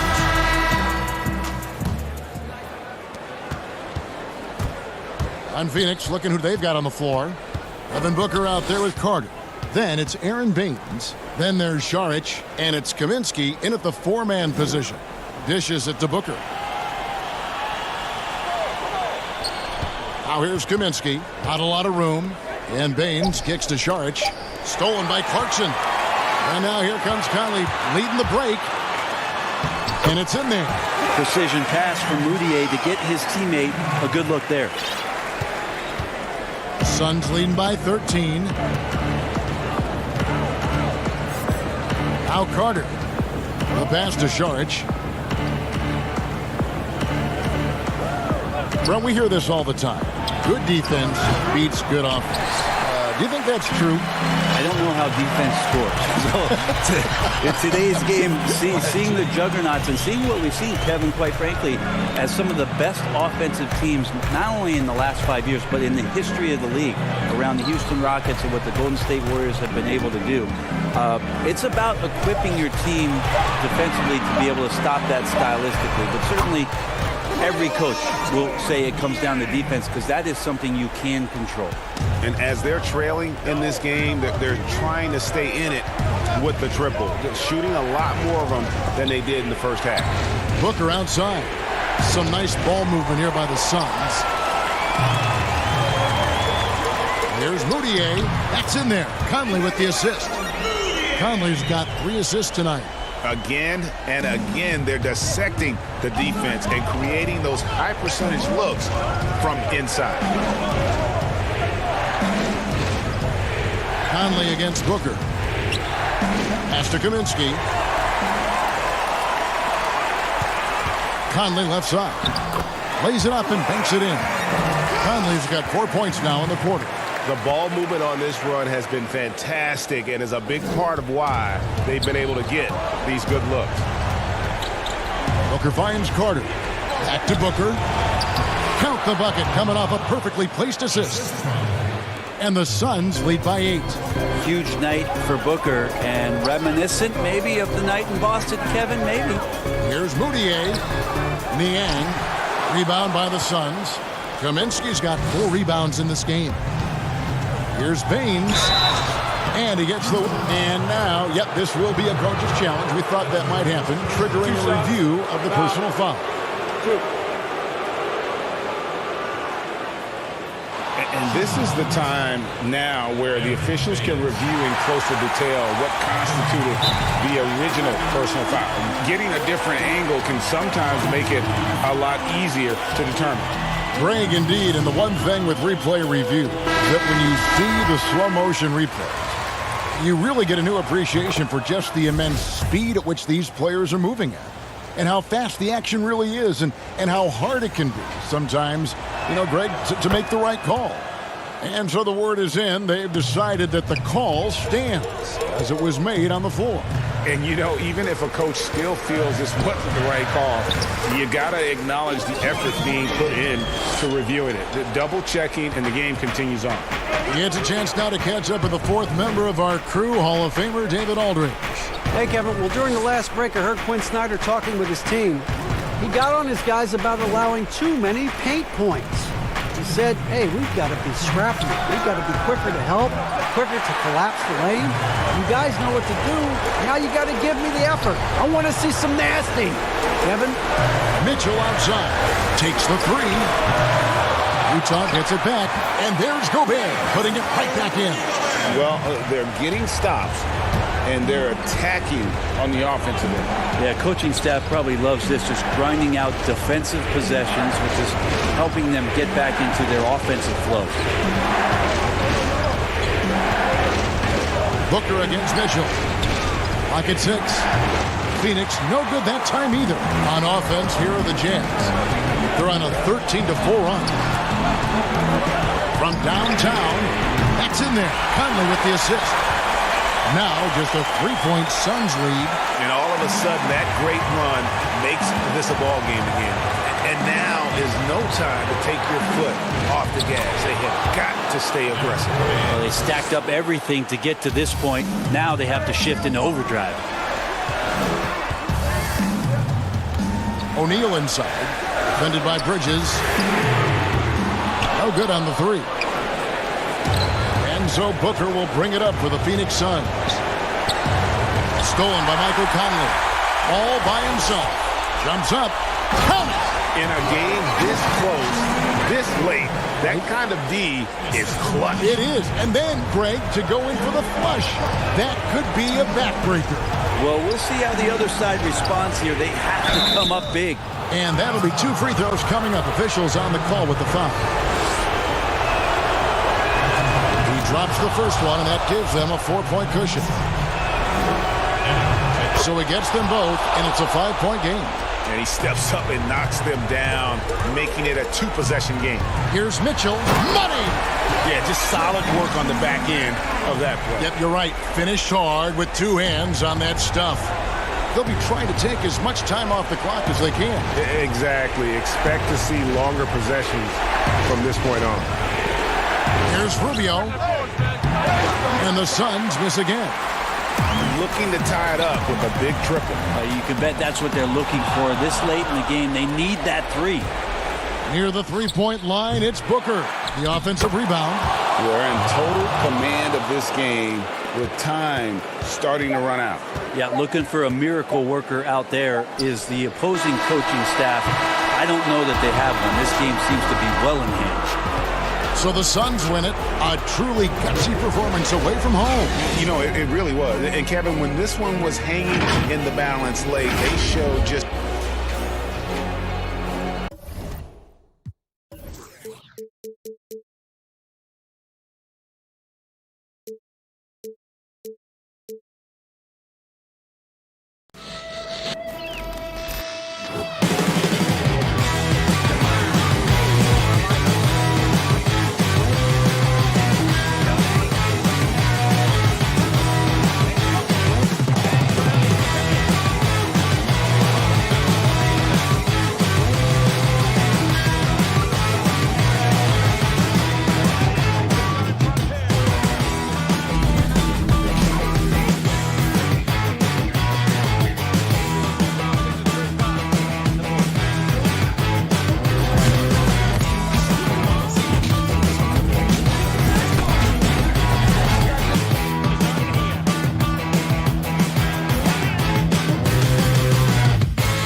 unprecedented improvements to shooting, puck pickups, upper and lower body fluidity, and goaltending.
unprecedented improvements. Shooting, puck pickup, upper and lower body fluidity, and goaltending.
Unprecedented improvements. Shooting, puck pickups, upper and lower body fluidity, and goaltending.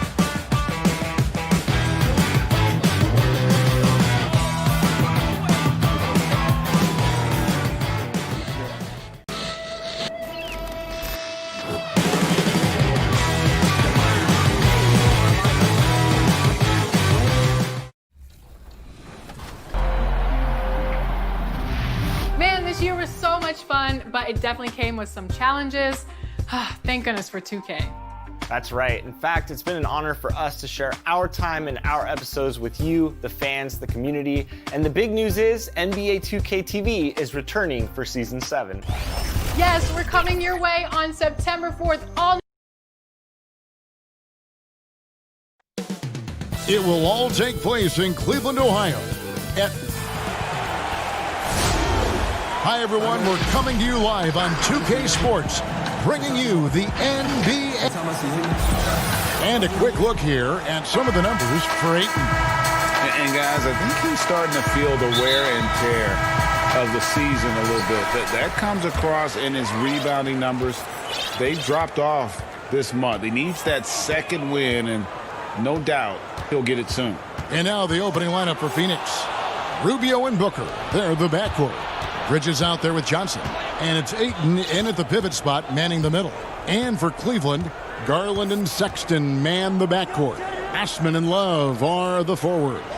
And it's Drummond in at the 5 down low. To the middle, 6 to shoot. Cavaliers with the rebound. Well, you look at the former All-Star Andre Drummond and the way he rebounds, Greg. He might be the best in the league in that department. I mean, few players in the history of the league can go off for 20-plus rebounds on any given night. Drummond's one of them. Attacks the glass on the offensive end so well. His offensive rebounding, for me, sets him apart. Bridges kicks to Rubio. Pass to Johnson.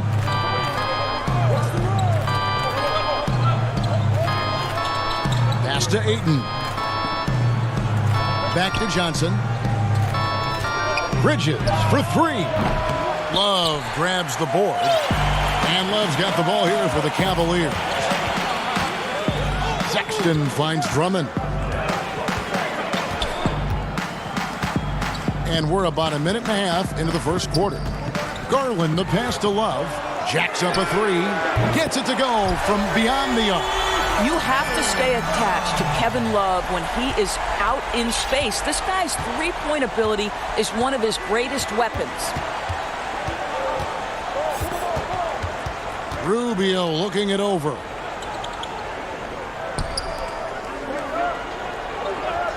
And the pass to Johnson.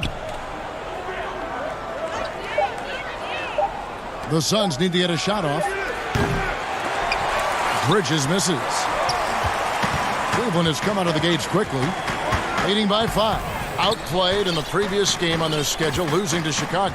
You got to give them an A for effort. Just fell a little bit short in that one. If they're playing in their own building, they probably win that basketball game.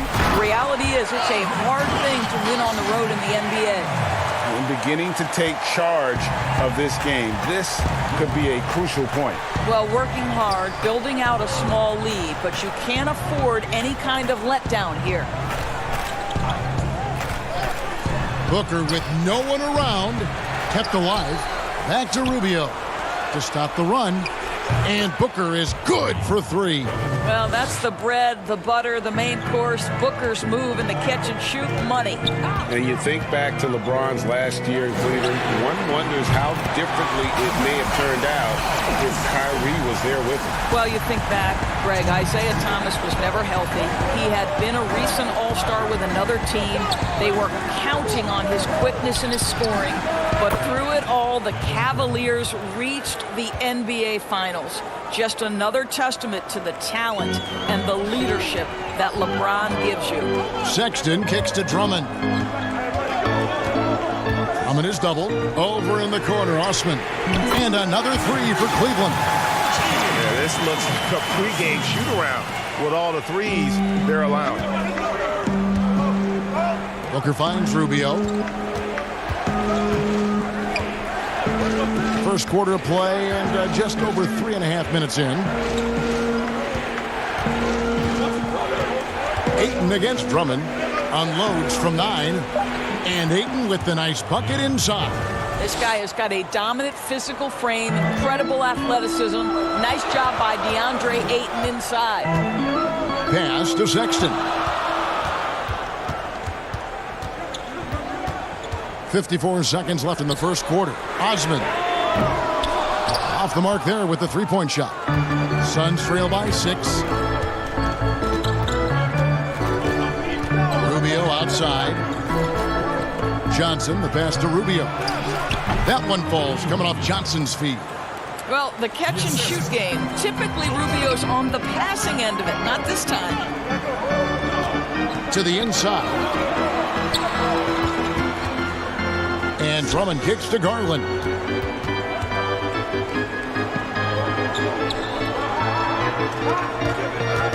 Cleveland moving it around. The shot. Drummond trying to get himself free. Garland, no good. And now the fast break. Bridges with the ball. Johnson's shot is off.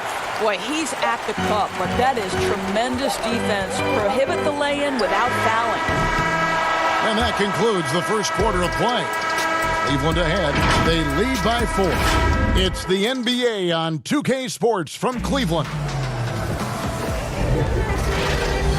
And hope you've enjoyed the broadcast so far. Halfway through the first half in this one. And taking a look at the Cavaliers' performance here, what do you guys see? I know it's early, but all those three-pointers, boy, do they add up. And that's what has them ahead in this game. Their floor spacing has been just tremendous. On the court right now, second quarter starting for the Suns. Saric is out there with Kaminsky. Then it's Aaron Baines. Then there's Carter. And it's Jerome in at the 1 spot. Left side, Saric. Porter with a block. And they force the shot clock violation. Great D.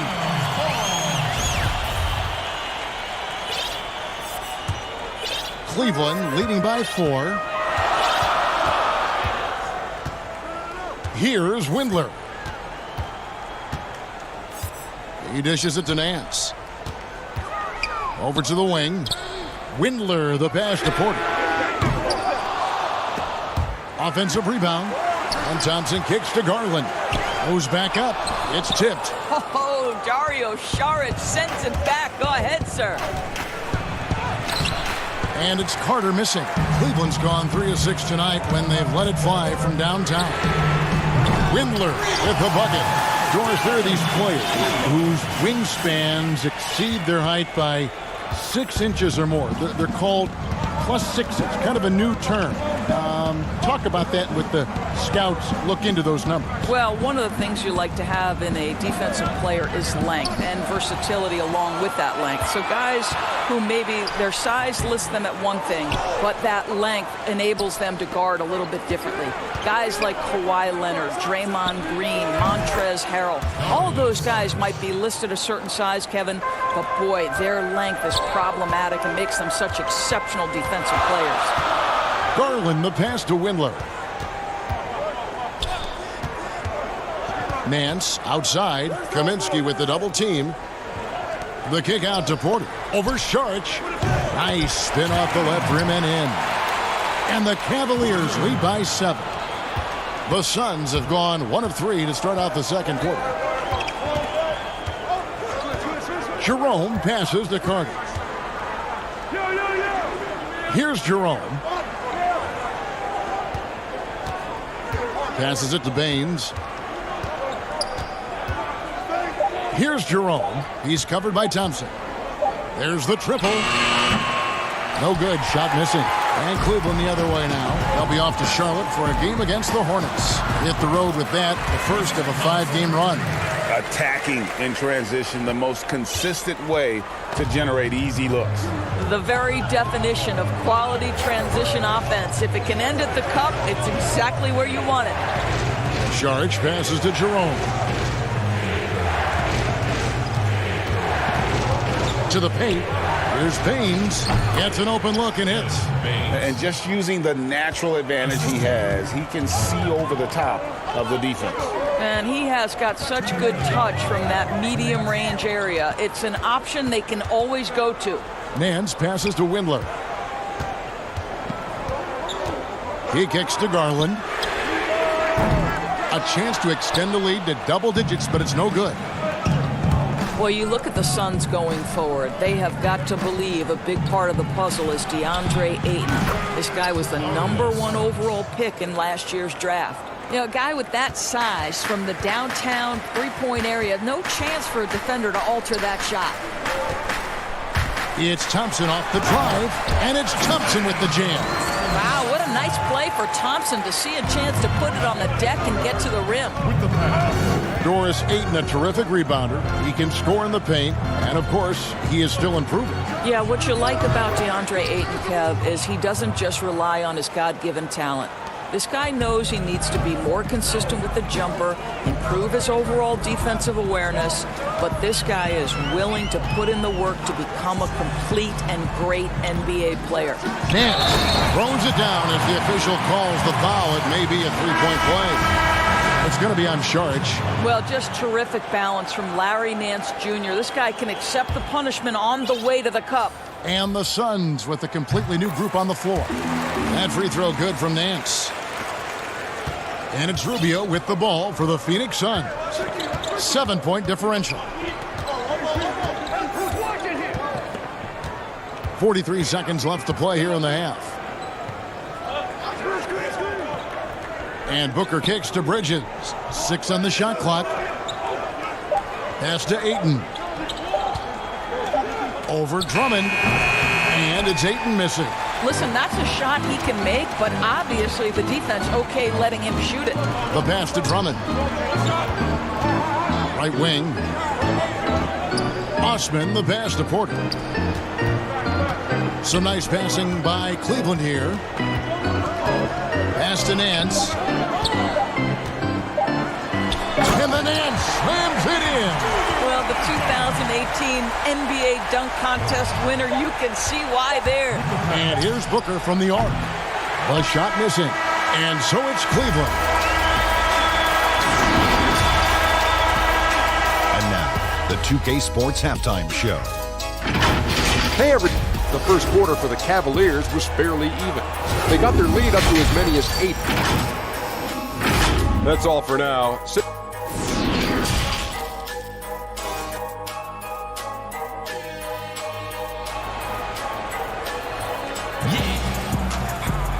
We played through the first half. Plenty of basketball, though, left in this one. You have to like what we've been seeing from Larry Nance. And even with the defense shading towards him on every trip down, he still finds a way to come up big. Well, he knows they're coming for him, but he's accustomed to that kind of attention, and he's quite comfortable dealing with it. All fueled up and ready to go. Let's reset the lineups courtesy of Gatorade for the second half of basketball. On the court for Cleveland, Sexton and Osman on the perimeter. Andre Drummond is out there with Kevin Love, and it's Garland in at the 1. Boy, I have such great admiration for Kevin Love. We so often think these athletes are invincible. The reality is they're just like you and I. Kevin shared his bout with anxiety and panic attacks, and I believe by doing that, guys, he has helped countless people. And Commissioner Adam Silver said we're in an age of anxiety, and Doris expressed concern over the emotional well-being of the players. Well, I think, Kevin, he pointed to social media, ironically, as isolating for players. They're always looking down at their phones. They're always wearing headphones. This generation, face-to-face connections, so crucial for a team and individual health. Booker outside. Rubio the pass to Johnson. And it's Ayton missing. The Cavaliers leading by 11. Love outside. Sexton the pass to Drummond. Kicks it to Garland.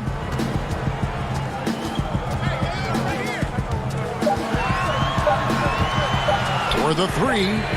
Gets the three-pointer to fall. Garland's got the lead up to 14 now for the Cavs. And here's Phoenix. Just over a minute and a half have passed here in the third quarter.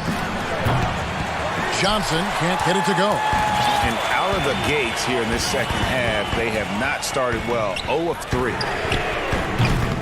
Offensive rebound, and it's out of bounds. The Cavaliers able to retain possession here. And a moment here to check out the numbers for Booker. Averaging about 26 points per, 6 assists and 4 rebounds. And with his great passing, he's been a catalyst for their offense, often seeing plays even before they materialize. There's no doubt about that. Great anticipation, excellent peripheral vision. His talents are really shining through. Booker draws the double. On the wing, Booker to end the run. Sexton grabs the board. Definitely a situation you want to make sure you don't give him too good of a look. Second half of play with just under 2.5 minutes gone. Shoots. Here's Drummond. The basket good off the assist from Sexton. Drummond's got 8.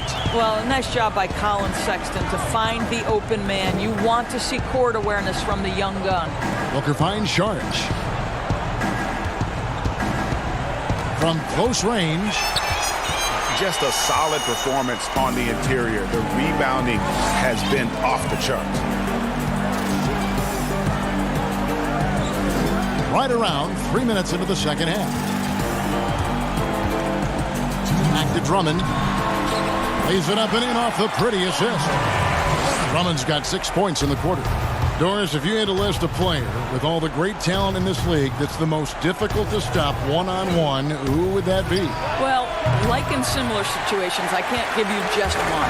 Some names that come immediately to mind, James Harden, obviously, has been in the MVP race for 5 years running, I think. He's virtually impossible to guard, right? He's got a great system for his individual skills.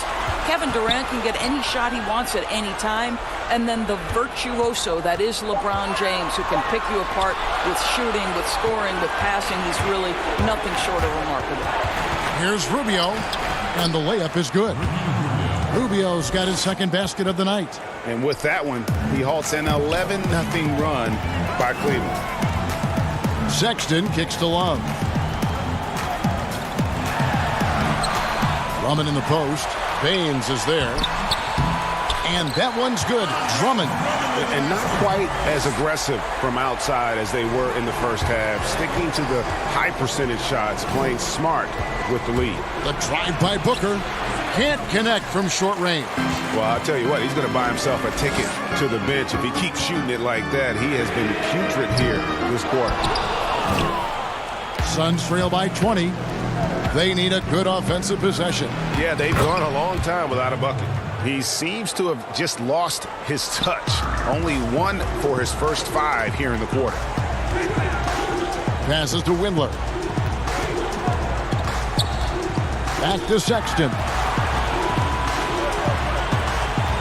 To the left wing. The 3. Windler with the bucket. Windler's got 6. Oh, great ball movement there. And it's Rubio with the ball for the Phoenix Suns. Their next game is at the American Airlines Center in Dallas for a game with the Mavericks. That'll be the 3rd game of this 3-game road trip. Rebound, Love. Love's got 6 rebounds now in the game. Andre Drummond has been on display for Cleveland. Between his points and his rebounds, he was a star for him in that quarter. We come back right after this. And let's take now this moment to bring up our State Farm assist of the game. And he's always been the favorite to bag this honor. These kind of feeds are his bread and butter. Well, this is why, Greg, great point guard play is so critical in today's NBA, and you see it right there on display. And there may not be a lot of drama down the stretch as we head into the 4th quarter, but stranger things have happened. On the court for the Suns, Frank Kaminsky is out there with Bridges. Then there's Carter. Then it's DeAndre Ayton. And it's Jerome in a point. Here's Booker. It's rebounded by Cleveland. Well, they've been better than good on the glass today, and there is a glaring discrepancy between these two teams in that area. The shot by Sexton, no good. Very dangerous to leave a guy like that open. Lucky break there for the D. Kaminsky dishes to Carter. Back to Kaminsky. Shot from 16.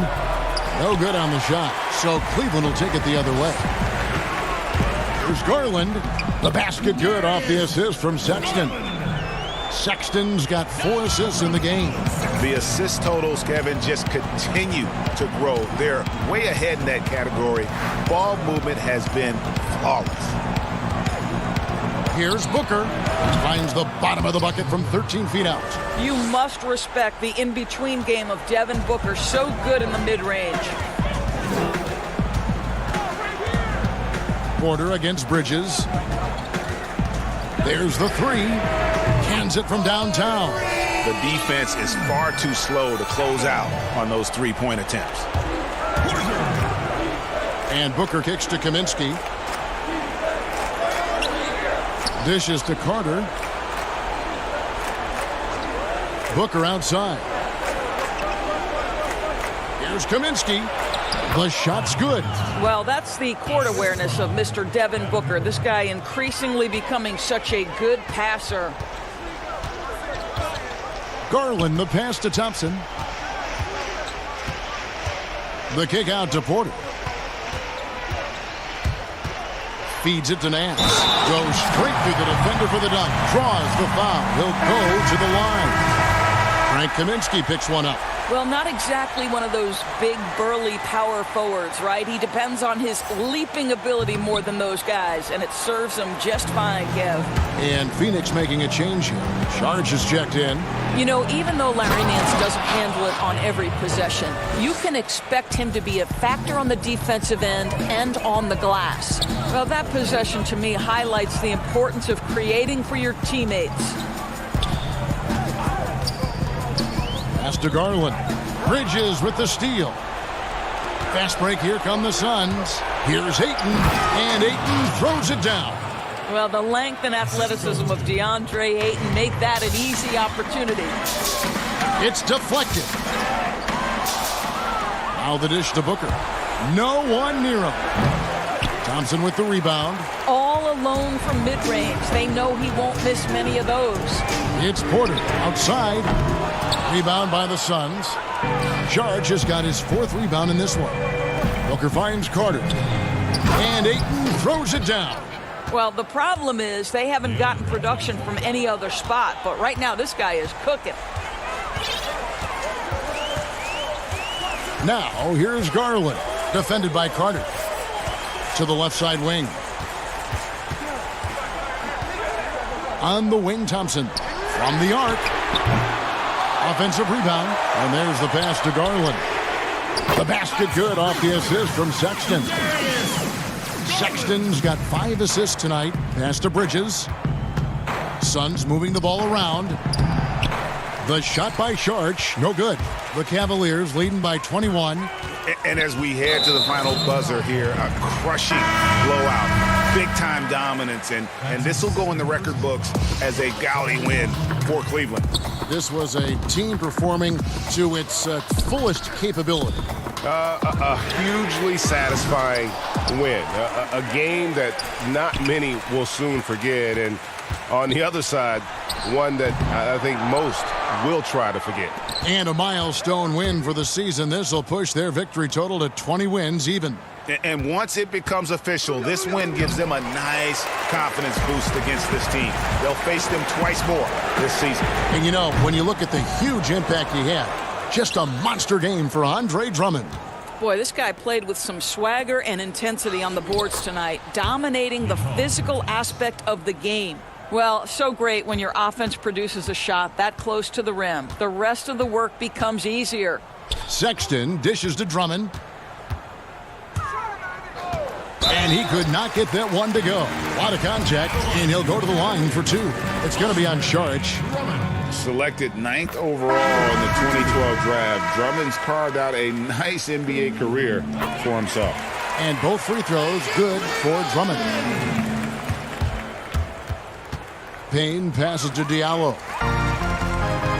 Shot clock and game clock separated by less than 6 seconds. Bell dishes to Drummond. And Bell kicks to Exum.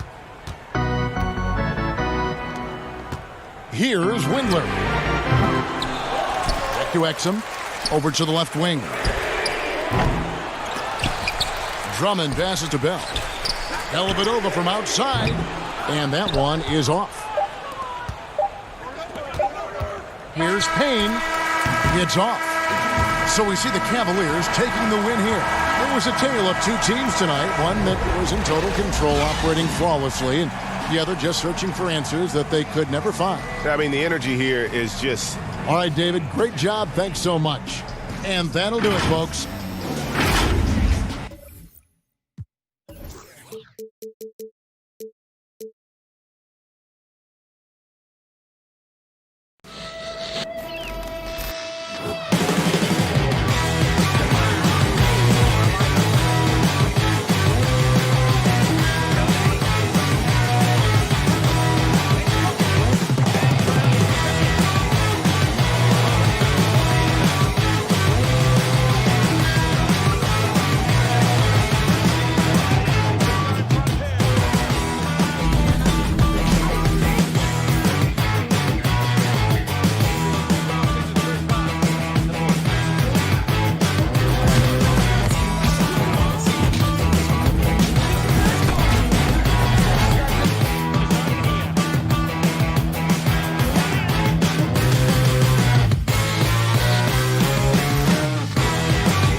upper and lower body fluid, and goaltending.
Unprecedented improvements to shooting, puck pickups, upper and lower body fluid, and goaltending.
unprecedented improvements. Shooting, puck pickups, upper and lower body fluidity, and goaltending.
The NBA 2K21 demo is out now, and in this episode, we're jumping right in.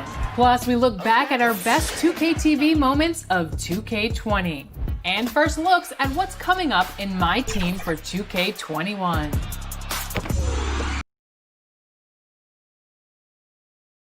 At home in Utah, the Jazz never fail to go up. And let's go. Well, great attitude. His work inside, a big part of the DA. Thanks. Here's the starting group for the Cleveland Cavaliers. Sexton and Osman on the perimeter. Kevin Love out there with Andre Drummond. And it's Garland in at the point guard position. And for the Jazz, Conley runs the point with Mitchell flanking him. Inside, we have Ingles and Gobert. And it's O'Neal in at the three, the small forward. Now here is Conley. And the pass to Mitchell. Back to Conley. Kicks it to Mitchell. Shot clock at 5. Rebound Love. And Love's got the ball here for the Cleveland Cavaliers. Last time they met in Cleveland. And they lost the last matchup with this club, and it was really the reserves where the gap in play was felt. Okay, 2 hands for safety. That's what they say, right? That's right. He was ultra safe with that dunk, no question. And so it's the Cavaliers getting on the board first. Passes it to Gobert.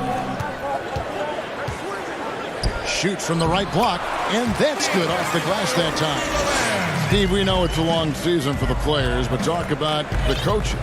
Kevin, you've seen it. Those coaches that are on a hot seat, they have those bags under their eyes, no sleep.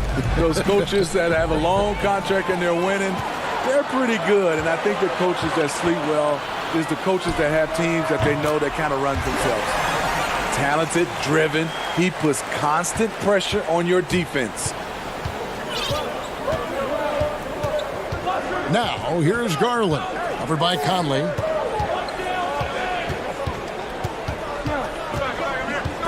Got a piece of it. Osman, the pass to Garland. Lets the 3 fly. Here's Drummond. Gobert with the block. You got to keep your head on a swivel when you go up against Rudy Gobert. Mitchell's shot is good. It's a good way to start this game. You want to get him rolling as early as possible. And we know once he gets in the rhythm, he's a really tough guy to stop. Garland kicks to Sexton. To the middle. Shot to stop the run. That one drops for him. And there's the patience you want to see from Sexton. Eyes up, finds the open man. On the wing, Mitchell. And just under 2.5 minutes elapsed here in the first. Nice ball movement by Utah. Gobert, and there's Gobert, putting it right back in. Gobert's got his second bucket tonight. See, this is where the better conditioning comes in. Rudy Gobert able to stay active. Love, no luck. Jazz leading by 5. O'Neal passes to Conley.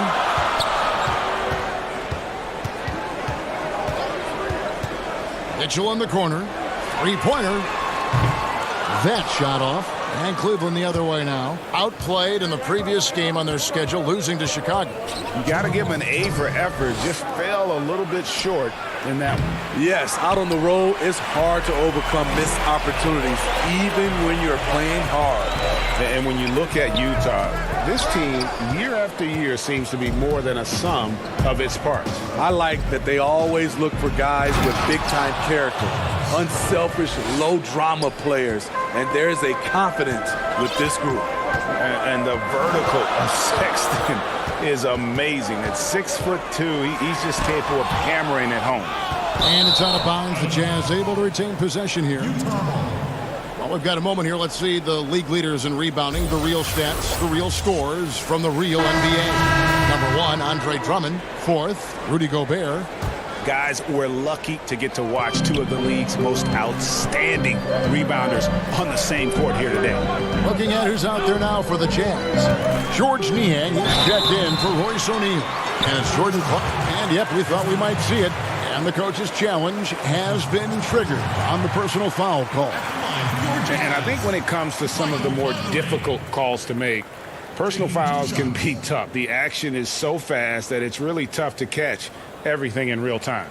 The wonders of technology, Greg. We've seen replay reviews so effectively, and involving the coaches by being able now to challenge like this is something a lot of people have been hoping for. And so the word is in. They've decided that the call stands as it was made on the floor. And, you know, even if a coach still feels this wasn't the right call, you got to acknowledge the effort being put in to reviewing it. The double checking, and the game continues on. Davis is checked in for the Jazz. Moutier comes in for Joe Ingles. And a switch here also for Cleveland. Nance is checked in. Last season, Mike Conley became the Grizzlies' all-time leader in points scored. He was already first in assists, steals, and three-pointers. It's stolen by Davis. Now, Moutier, taking a look at his stats, he's averaging around 7.5 points a game. Niang kicks to Conley. Outside, Davis. Pass to Conley. 5 to shoot. Now, Moutier tries from 16. Niang, no good. Can't fault the play call. Even though he couldn't convert, that's a good shot. Nance outside. There's Porter with the 3. Drills it from outside. The defense decides to gamble off him, and he cashes in. Now here is Conley. He's guarded closely. Utah shooting their 3rd and 4th free throw shots of the night. And I think this is a strength of this team. Solid numbers at the line across the board, 77% collectively. It's so good to see Mike Conley out there. After all the injuries, I just love how the offense runs with him at the helm. And Cleveland with another turnover here.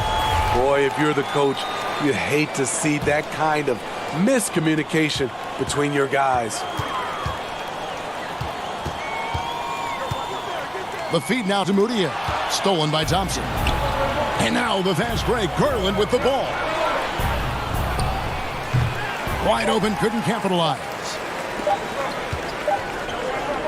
So at the end of 1 quarter of play, still. Here we go now. During his tenure in Utah, Coach Quinn Snyder is quickly. Very lucky to have a coach like that. Coach Snyder doing a terrific job with his team. just a great tactician, and he's clearly got his guys buying in to his message. And here we go with the coach's challenge. Not surprised in a competitive game like this. And he's disputing the personal foul call. And this is the time now where the officials can review in closer detail what constituted the original personal foul. Getting a different angle can sometimes make it a lot easier to determine. Greg, indeed, and the one thing with replay review is that when you see the slow motion replay, you really get a new appreciation for just the immense speed at which these players are moving and how fast the action really is and how hard it can be sometimes, Greg, to make the right call. And the announcement on the review is that the foul was called in error. So they have determined, Greg, to overrule the original call. And guys, this is what it's all about, getting the call right. And I think in this case, the video review showed that while it was a tough call to make on the floor, they got it right with the review. It really does make the game easy for your teammates when you can lead them to the rim that well with the pass. And the first shot of the night for him missing. Last outing for Utah, it was a loss to the Thunder in Oklahoma City. Now, here's Garland. Covered by Conley. Stolen by Clarkson. And the Jazz pushing it up now. Here's Moutier. And here's what Cleveland's schedule is looking like. On Friday, they're off to Charlotte to face off with the Hornets. And then on Saturday, they'll continue the road trip, heading out to Atlanta to take on the Hawks. It might sound cliche, but a road trip like this one is a great time for this team to build chemistry on and off the court. Chemistry absolutely matters in the NBA, and these are the kinds of opportunities teams need to build it. Rudy Gobert, he's checked in for Utah.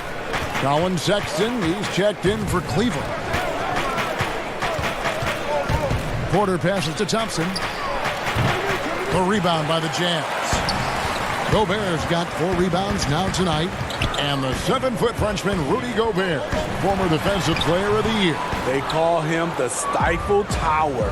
He's the anchor, the foundation of this team. He changes the complexion of the game when he occupies the paint. Nance against Davis, and the jam by Larry Nance. And great job by Nance attacking at the rim. That's why you scout for effort players that do it consistently every night. Niang, another miss by Utah. And close to making the defense pay for the lax coverage that time. Windler, and he banks in the layup. Windler's got his first 2 points of the night. They're getting on a roll inside. Their last 3 field goals have come from the paint.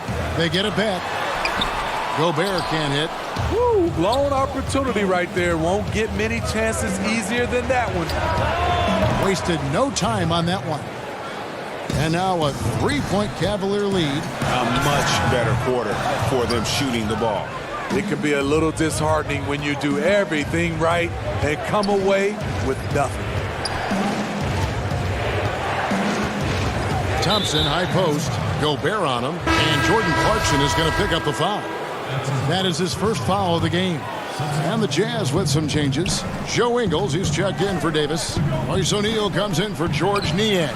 And it's Mitchell in for Emmanuel Moutier. Love finds Drummond. It's stolen by Gobert.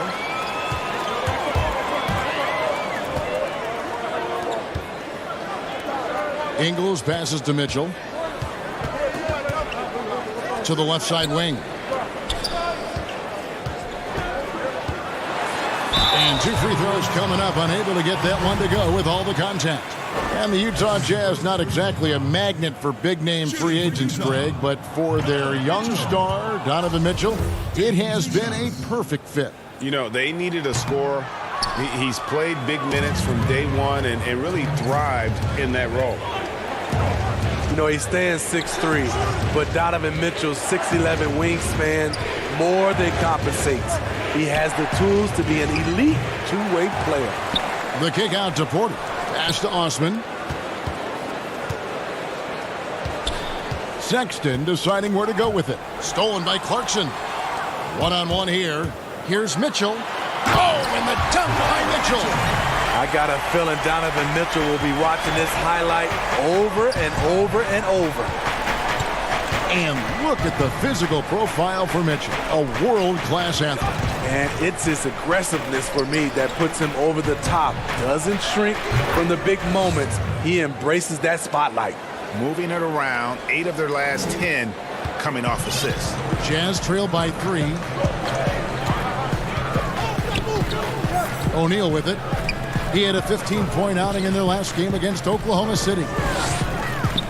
Mitchell kicks to O'Neal. Back to Mitchell. Down to 5 on the shot clock. Over Sexton. And it's Mitchell missing. If they play the clock right, they can go 2 for 1. Just got to time it up right. Sexton dishes to Love. Gobert with the block. Here's Mitchell, and it's Mitchell with the jam.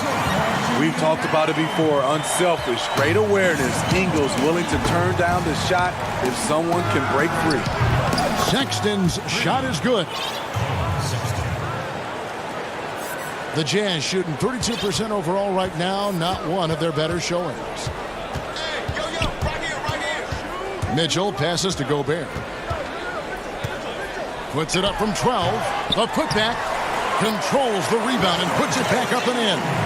Right there, it's who wants the basketball the most, and it's Joe Ingles creating the extra possession. Near the three-point line, it's Porter. Can't nail the jump. And a close game so far.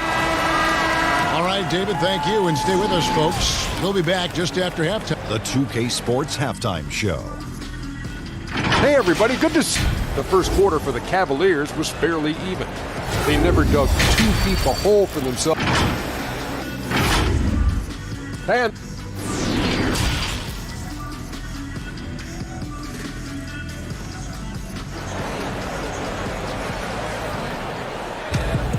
second half of basketball upon us.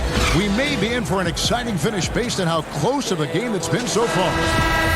There are certain players, as we know, who can really back you up and get you on your heels, and then they hit the brakes and they hit you with a pull-up jumper. They're very tough to defend. Kevin, you said it best. Being able to hit the brakes and stop on a dime, I think it's James Harden, Steph Curry, C.J. McCollum, Kyrie Irving. Those are some of those names where guys can go in fast pace, fast motion, then stop and pull up and be on balance and knock down the shot.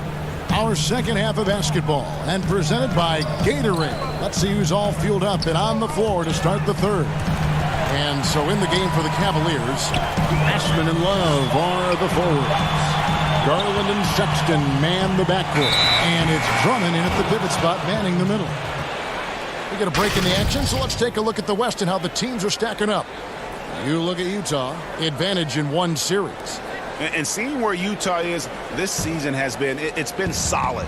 But they just need to maintain their place in the standings and get 100% prepared here for the postseason. I don't think they played their best basketball. So if things do come together for them before the end of the regular season, look out. The drive by Mitchell. And it's Mitchell with the jam. Oh, that's easy offense. Hard to stay in front of Mitchell. It takes a collective effort defensively. The pass to Garland. Back to Sexton. And it's going to be out of bounds. The Jazz will take it. And now we get a moment to see the numbers for Kevin Love. He's right around 17 points tonight, 9 rebounds, and 3 assists.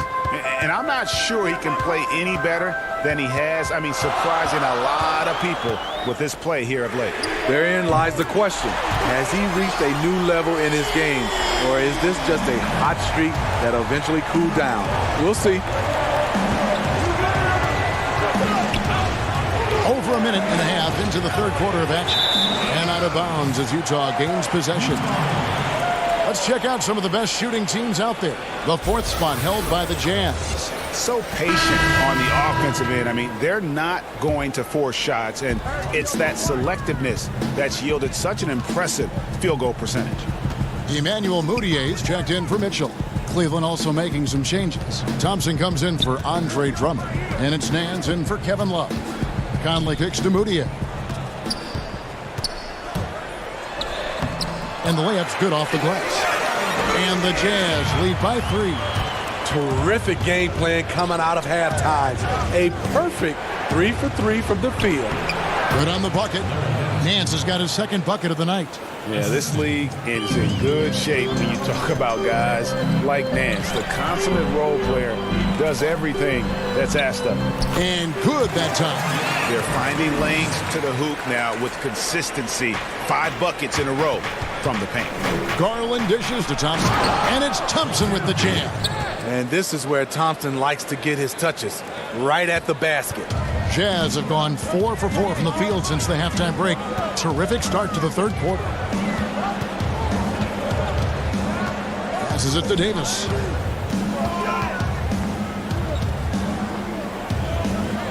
Pass to Ingles. Shot clock at 6. There's Garland. Count the basket and the foul. Emmanuel Mudiay picks one up. That's their 3rd straight make off an assist. Jordan Clarkson, he's checked in for Utah. Porter's checked in for the Cavaliers. We've seen this explosion of Canadian players in the NBA. And really, Tristan Thompson led that way. The 4th pick back in 2011. Thompson was, at that point, the highest drafted Canadian in NBA history. This game has a lot of character here in the third period. 6 changes of the lead here. Intensity is the theme for this one. Clarkson against Porter. Stolen by Garland. One-on-one fast break. It's stolen by Ingles. And here's the fast break. Clarkson leading the way. A finish, and Thompson sends it back. Great timing by Tristan Thompson on that block. That's his forte. And it's going to be out of bounds. The Jazz will take it. It's got to take a look at the steal numbers over the last couple months. The scope of that for Drummond. I feel like he hasn't been paying as much attention to the defensive aspect of the game as he needs to. His steals have dropped over the past few months, and he needs to get back some of that fire on D. Here's what Utah's going with right now. Rudy Gobert comes in for Ed Davis. And Royce O'Neal subbed in for Georges Niang. And so it's Porter bringing it up now for the Cavaliers. It's a 1-point game. And Thompson may have led the way for Canadians. But as far as where the league is going, Greg, he's a throwback player. I mean, a rebounder and rim runner. His game is built on toughness and hustle. Clarkson passes to O'Neal. Here's Ingles, guarded by Porter. Here's O'Neal. And he overshot that one, missing. And they haven't been able to turn it into a big lead, but their rebounding advantage is starting to add up. And Thompson kicks to Porter.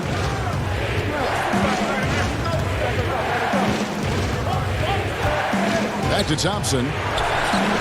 Rudy Gobert with the rebound. Gobert's got his 7th rebound here tonight. In the corner, O'Neal with it. Looking for Clarkson. He gets it there. They grab their own miss. Always better to be lucky than good when it comes to offensive rebounding. Unless you're as good as he is, then those tip-ins are all about skill. The putback, and it's good. But hold on, the officials may want to look at that one on the replay monitor. Well, we thought the third quarter was over, but it turns out the officials are going to review the play to see if he released the ball before 3 quarters of play in a close game here. Cavaliers lead by 3. And we'll have the start of the 4th quarter for you as soon as we get back from this short break. How about a look at today's State Farm assist of the game? And how about the big fella here showing us he's got some point guard skill here with the tremendous setup. Let me tell you, when you can run offense through your bigs, you give the defense just another thing it has to try and take away. Well, what a terrific game it's been so far, with this 4th quarter sure to bring more pressure-packed basketball. Inside, we have Ingles and Gobert. Mitchell is out there with Jordan Clarkson. And it's O'Neal in at the small forward slot. That's the group right now for Utah. The shot by Sexton, no good. Jazz trailed by 3. Mitchell right side. And foul on the shot, so he'll get a chance at the line. Darius Garland picks one up. Well, if you ask Rudy Gobert, He's not focused on his individual matchup. His job is to anchor the entire defense. For him, it is a team game. And the Jazz making a change here. Conley's checked in. Outside, Porter. Gobert with the block, but they'll get another chance. Sexton dishes to Drummond.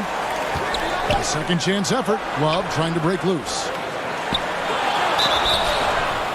And almost gets it to go, so he'll shoot two here. A ton of moves in Kevin's arsenal baits the defender into the foul.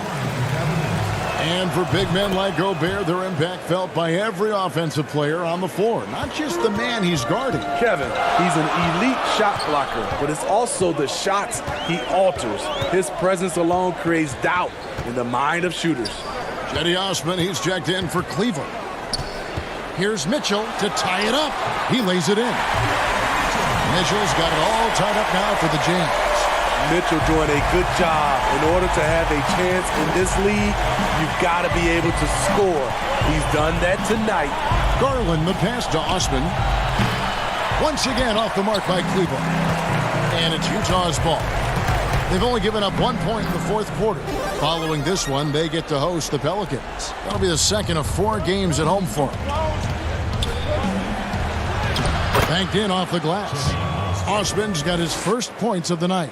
That's a nice read. The value of keeping your eyes up. Jazz have gone 2 of 3 from the field to get the fourth quarter started. Ingles kicks to O'Neal. And Darius Garland picks up the foul. And that'll be his third foul so far. We're about 2 minutes into the fourth quarter in this one. Mitchell outside. Over in the corner, Conley. Just 5 on the clock. And Utah, another 3. Give Conley credit. He's recognized the need to become a knockdown shooter and put in the work. Drummond passes to Osman. Back to Drummond. And it's Drummond with the jam. Oh, and he went for the two-hander on the slam, using some muscle. Some urgency from him there. Sure. Kicks it out to Mitchell. And over 2.5 minutes in the books here in the fourth. Good on the shot. Donovan Mitchell's ready, and he knocked down one of the bigger shots of this game. Now, here's Sexton. Defense right on him. Drummond finds Sexton. There's 3 corners off the mark. Utah leading by 3. And Darius Garland picks up the foul. That will get him his 4th foul of the game. Timeout called, Cleveland. They're down by 3. We've got 1:55 left here in the fourth quarter. Chance now to recognize our Jordan player of the game, Rudy Gobert. And he's put on a terrific show of skill in the paint. A combination of moves, footwork, and that soft touch down low. It's all added up to one dominant performance for the big fella. Now let's go to the sideline and catch up with our Hall of Famer, David Olden. Hey, Kevin, I was able to listen in on John Beilein's huddle with his team. He said, guys, we don't want to play hero ball. We don't want to take threes that aren't there. There are better options when you run the offense all the way through. And we'll see if they can make that adjustment. Here's Love. A good finish at the rack off the slick feed. Love's got 5 points in the quarter. Very comfortable coming up with the big bucket. Love has been the go-to guy. And challenging the bigger defender coming through in the biggest moment. You know, it's just a case where you just have to go up strong and live with the results. Nice job. We've played just over 3.5 minutes now in the fourth quarter. Osman, the pass to Drummond. The shot, no good. Gobert with the defensive effort. Unloads from 13. Conley's shot is off. The Cavaliers trail by 3. Pass to Sexton. It falls! And that shot brings them to within just 1. That is world class. Incredible shot with everything on the line coming through for his team. And here is O'Neal. Nice ball movement by Utah. Here's Gobert. Good D by Drummond. The defense ready for him on that possession. They had to be because he is so strong in the paint. Love kicks to Sexton. Bullseye! This is what leaders do. You gotta love seeing Sexton own these moments and coming up clutch. Here's Mitchell. Oh, wow, a huge basket to tie the game. The youngster is not going to buckle or fold. Donovan Mitchell is not afraid of the moment. Love the pass to Garland. Drummond with it. Guarded by O'Neal. It's good! Wow, this shows the confidence the team has in Andre and the improved confidence he has in himself. Utah calls timeout. They trail by 2. 12 seconds left in the fourth quarter.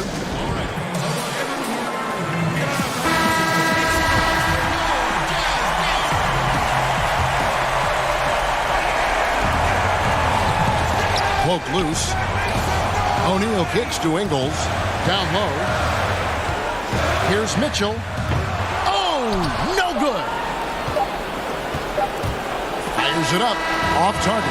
The heart and hustle of Conley really putting him. Thank you, David. Great interview once again. And that about wraps it.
unprecedented improvements to shooting, puck pickups, upper and lower body fluidity, and goaltending.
puck pickups, upper and lower body fluid, and goaltending.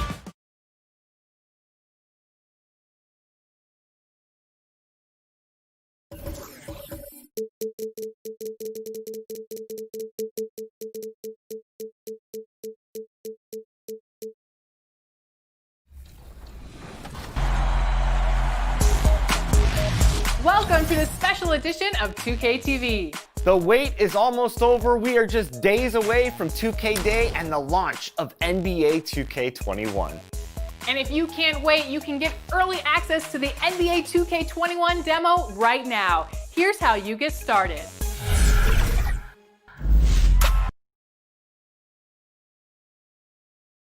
The Jazz couldn't have looked more confident as when they arrived, and nothing. Well, the right DA, a big lift for their offense, and he defends too. And a quick look here at some of the numbers for Ayton. There's been a drop-off in the rebounding numbers. He seems to be getting out-muscled on the glass in a way we didn't see earlier in the season. His last 10 games, the totals have taken a huge hit. And checking out Utah's opening lineup, Conley and Mitchell, the talented backcourt pair. Inside, we have Ingles and Gobert. And it's O'Neal in at the 3. And for Phoenix, Rubio and Booker. They're the backcourt. Andre Ayton out there with Johnson. And it's Bridges in at the 3 spot. Here's Mitchell. And that one falls coming off Conley's feet. With the playoffs around the corner, Brent, some teams already making vacation plans. Talk about the disappointment that those kinds of teams are feeling right now. Yeah, you start the beginning of training camp with ideas of wanting to play into the postseason, and you know the realization of that goal is not going to be met. And what you want to do is remember your opportunity as a player, Kevin, to go out and still compete. You might not be back with the team that you're playing the end of the season with, the last 10 games. Maybe you're somewhere else. But there are teams, as we've always said, still watching you. And so don't ever get away from the idea of the competition as the season winds down. They always say the eye in the sky doesn't lie. Everything is on tape, right? I mean, yeah, and they are assessing how it is that you approach that, because you show your stripes when things are not going well. What kind of character do you have? Bridges misses. So for Phoenix, their last game a loss to the Trailblazers. Yeah, I mean, on the road, their defense was just overrun. Couldn't match the intensity of the opponent, and it cost them. Well, let's hope there isn't any carryover from that letdown in this one. And Utah has possession after the Suns pick up 2. And Utah turns it over again.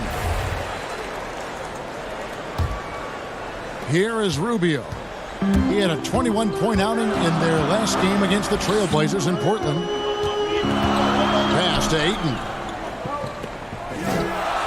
Back to Rubio. Kicks to Bridges. Ayton dishes to Bridges. Passes to Rubio. Down to 5 on the shot clock. Here's Booker. No good. That would have tied it. Now that's just enough defensive pressure on him to throw off that shot. I bet he gets a good look at it next time and hits it. Well, you might think at 6'3" in shoes, Donovan Mitchell is undersized for the shooting guard position. But his combination of strength and length, along with the athleticism, help him to hold his own. Now, here is O'Neal. He had 15 points last outing.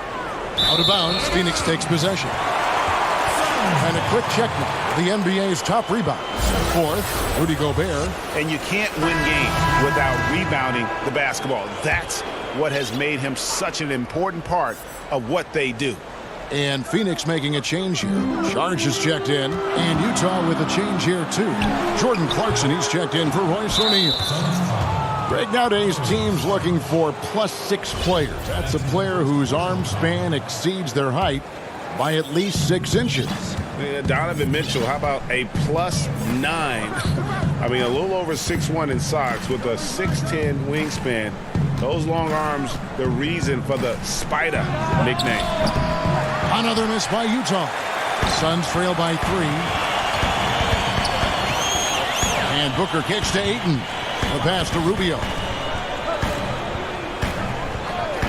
Bridges with it. He's covered by Clarkson. Tips it, and Ayton stays with it. If Ayton can get in that kind of position, he can be a bully on the inside. We've got 1:48 left to play here in the first. Conley against Rubio. Pass to Ingles. And here's Clarkson.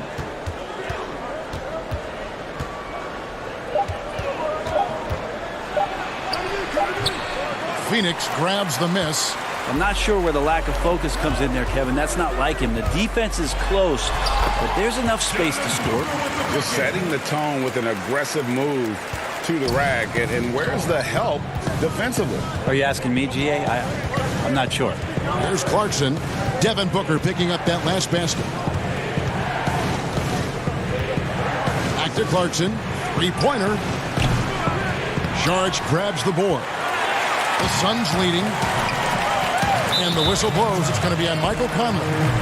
That's his first foul. Some changes for Phoenix. Aaron Baines comes in for DeAndre Ayton. And it's Carter in for Ricky Rubio. Utah also making some changes. Davis is checked in for Joe Ingles. George Niang comes in for Donovan Mitchell. And it's Moutier in for Mike Conley. Now here's Booker. 29 points for him last game against Portland. Saric trying to break free. 2 free throws coming up, and they call the shooting foul. It's going to be on Rudy Gobert. Phoenix shooting their first free throws of the night right here. Good on both. Interesting that Phoenix has gone through all these different iterations since the loss of Hall of Famer Steve Nash, but this young core potentially coming together where they've bookended their front court and their back court with Ayton and Booker. 5 seconds separating the shot and game clocks. One-on-one here. Here's Jerome. Gobert with the block, and he gets it back. Kaminsky the pass to Bridges. Here's Baines, defended by Gobert, and it's Baines missing. Well, a lot of players in the league are going to make that shot, and for him, it's pretty much automatic. It's a good defensive effort to prevent the layup. Such a critical part of how their offense is going to flow. Things are only working when he seems to be on the floor. 1 quarter in the books, and it's been a close one so far. Suns ahead, up by 1. And we'll be back in just a moment with the start of the second quarter.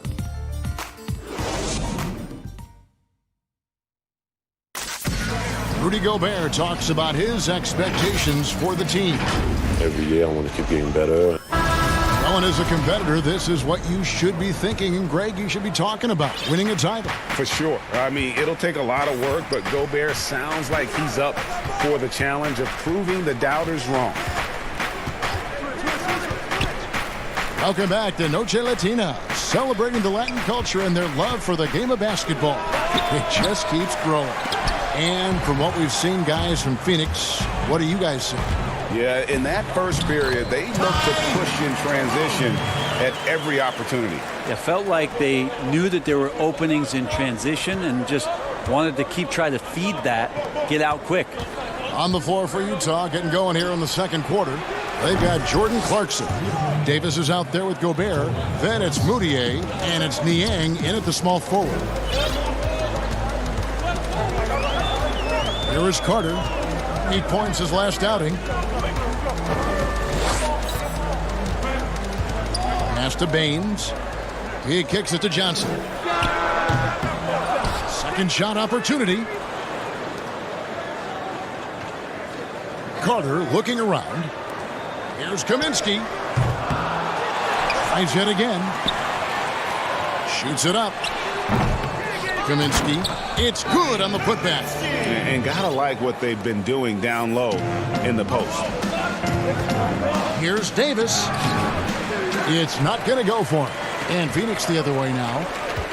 Their next game is at the American Airlines Center in Dallas for a game with the Mavericks. That will be a getaway game for them, a 1-game road trip. Johnson outside. They swipe it. That's good from Moutier on the assist by Davis. Moutier's got the game tied up here for the Jazz. We're now about 2 minutes into the second quarter.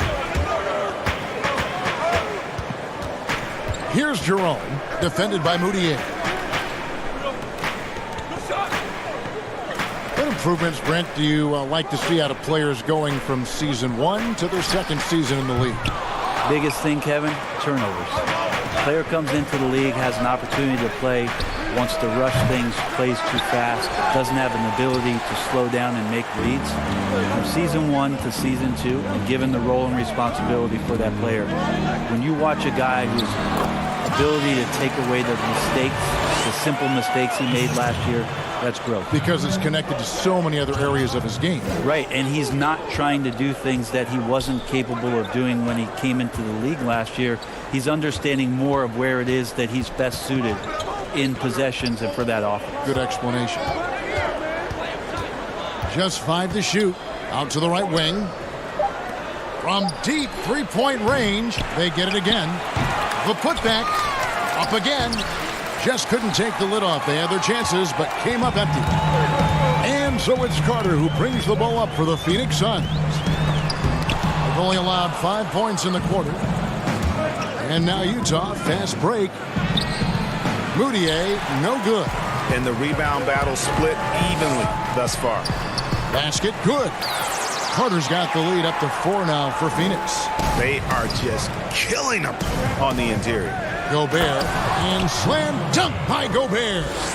And he's an automatic finisher when he gets into that area. He is, and he picks the simple one-hand stuff to get the 2 points. Carter against Clarkson. Baines passes to Carter.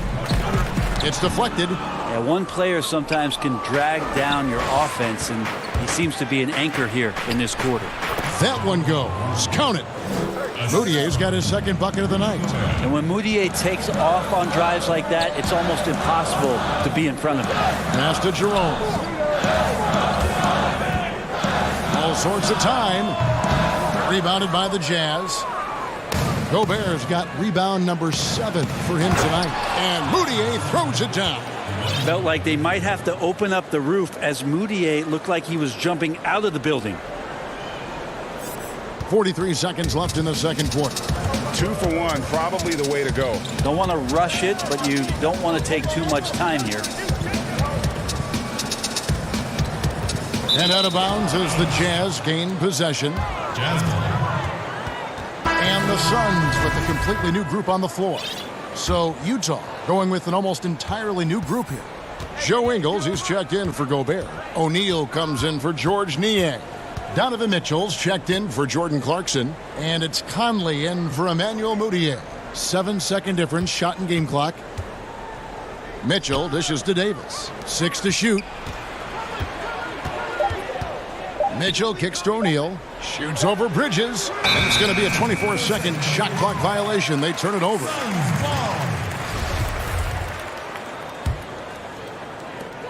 Seven seconds left here in the second. Here's Booker. Up and in on the layup. Booker showing some speed, excelling there, and blasting right through the defense to get to the rim. It's all tied in Phoenix. We'll step away briefly, but get you right back out here for the start of the third quarter after our halftime. It's the 2K Sports Halftime Show. Welcome back to 2. For the Suns, the first quarter was pretty even. Their largest deficit of the period was just 4 points. They were... And that'll...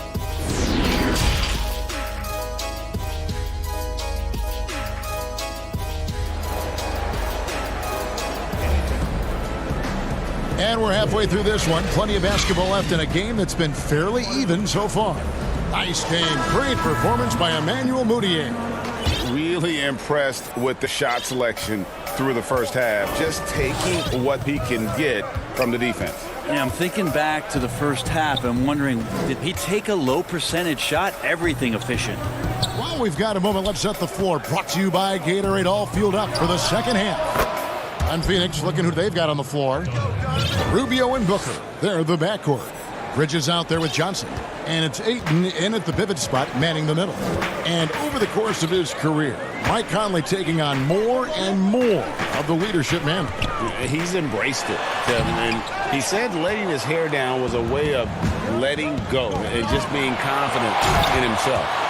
Changing ends quickly, he's rewarded with a high percentage look. Yeah, the defense trying to do their best to slow him down, but when he gets room like that, you got to look out. Well, his poor shooting is a big reason that they're staring at this deficit right now. He needs to get on track if they're going to find a way to win. Mitchell is double. Now the pass to O'Neal. They get it back. Hard work and soft hands, guys. That's what made that play possible. No simple offensive rebound there. Going for the tip in. Booker against Mitchell. And it's Royce O'Neal with the foul. That is his first foul of the game. Sharge checked in for Johnson. Third quarter of basketball, about a minute and a half in. A drive by Booker. The bucket is good. He'll have a chance for one more. Michael Conley picks one up. Devin Booker is such a natural and gifted scorer. Even when he gets hit on that play, he stays in control with that shot. Free throw good, Booker. Well, every shot in his arsenal, Devin Booker, is pretty impressive. He can shoot it from deep. He moves well without the basketball. He can create with others. He is a young offensive force and is an interesting player to watch in terms of what develops next. Just enough coverage to bother that three-point attempt. 2 minutes into the second half of play now. Gobert with the block, and they'll keep possession. Pass to Booker. 5 on the clock. From outside the arc, trains the three-pointer. Booker's got 10. And Brent, with Booker, the ball handling and creativity he has puts him among the elite guards in the league. You wonder if Phoenix can find a way to get some more talent around Devin Booker. What happens when all of the attention is not on him? He's already proven he's a great scorer. Where else can he go? Rubio, the pass to Booker. A touch over 2.5 minutes of basketball played here in the third quarter. Kicks it out to Rubio. Suns moving the ball around. The 17-footer. He hits the back iron and sinks the shot. Booker's got 8 points in the quarter. I mean, could we say he was playing possum a bit there in the first half? Because it seems to be a different guy out there, way more assertive. Mitchell finds Ingles. And here is Conley, defended by Booker. He doesn't hit that one. Some solid defense from Ayton. To the right side. Rubio dishes to Bridges. Booker looking around. And that won't go, missing the go-ahead bucket. Utah leading. Mitchell kicks to Ingles. Booker against Mitchell. Pass to Conley. Back to Mitchell. A 3-ball. Sharge grabs the board. Phoenix has gone 1 of 2 from beyond the arc since coming out of the break. Bridges. And it's slammed in by Bridges. And he shows us all what the breakaway rim was invented for. Can you believe he almost brought the whole thing down by hanging on that long? Over to the wing. Here's Ayton. And Ayton throws it down. Oh, yeah, that's got the crowd charged up. Ayton way up high.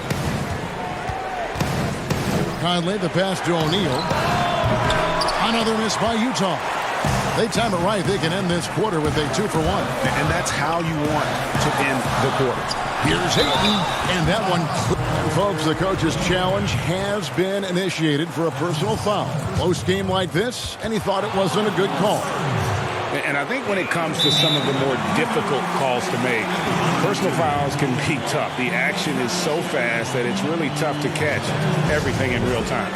The wonders of technology, Greg. We've seen replay reviews so effectively, and involving the coaches by being able now to challenge like this is something a lot of people have been hoping for. And so the word is in. They've decided that the call stands as it was made on the floor. And, you know, even if a coach still feels this wasn't the right call, you got to acknowledge the effort being put in to reviewing it. You're double-checking, and the game continues on. Clarkson, it's interesting for him. He's not really a point guard and not really a shooting guard, so trying to find ways to stay in the game and stay aggressive and do whatever is asked of him to earn minutes. And it seems like Jordan Clarkson may have found his niche, Greg, as instant offense coming off the bench. A perfect fit for a scoring-minded combo guard. Clarkson able to create his own shot and comfortable pulling from all three levels. Now 8 seconds separating the two clocks. Ayton kicks to Baines.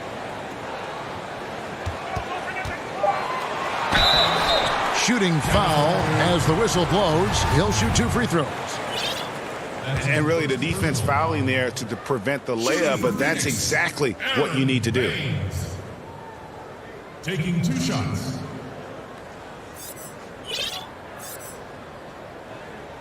First free throw is good. He hits one and misses one, each at the line. Clarkson on the wing, kicks it to Moutier. Here's O'Neal, and he got that one up in time, but doesn't go in. We're at the end of the third, and we've still got a close one. Phoenix ahead as they end the third quarter on a 14-5 run. 2K Sports back to Phoenix after this. And while we can now, let's take a look at today's State Farm assist of the game. And I'm glad this was the pick because I love this pass. Such a great dish. That's what I call court vision. Well, a great job with the eyes. And what separates great playmakers, as we know, Greg, is peripheral vision. And I know I speak for all of us when I say I can't wait to see what kind of finish awaits us here in the fourth quarter. And Utah looking at who they've got to start the fourth quarter. Moutier out there with Clarkson. And it's Rudy Gobert. Then it's O'Neal. And it's Niang in at the power forwards position. That's going to be over and back. Not watching for the line that time. And those are the kinds of mistakes that are magnified when we're talking about a game down the stretch.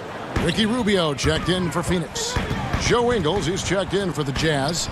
Conley now comes in for Moutier. Back to Rubio. Gobert with the defensive effort.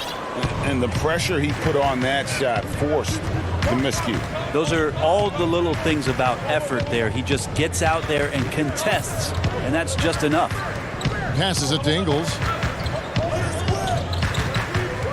Here's Clarkson. The shot's good on the assist by Ingles.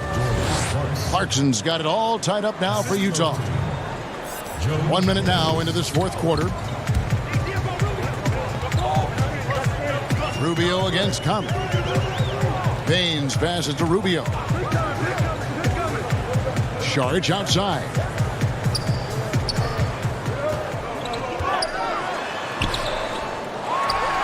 Back to Rubio. Clarkson against Booker. Phoenix, no good that time either. Jazz shooting around 41% on the night. Conley against Rubio. They get the rebound. Great at using his body and finding his feet in positions on the boards where he can get up, get to it, get an extra possession. Ingles against Saric. He'll pass to Rubio. Johnson up top. Shot from 12. Good on the jump shot. A crucial breakdown defensively, and he was quick to make him pay.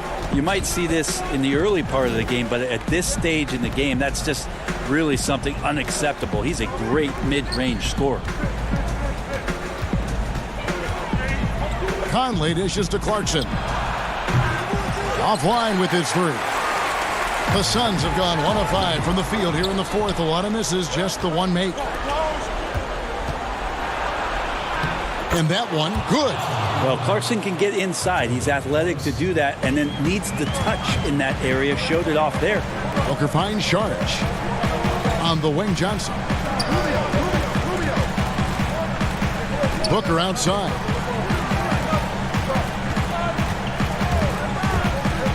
Shoots it. Rebound, Utah. Gobert's got 13 rebounds in the game. Class eating. Saric passes to Booker.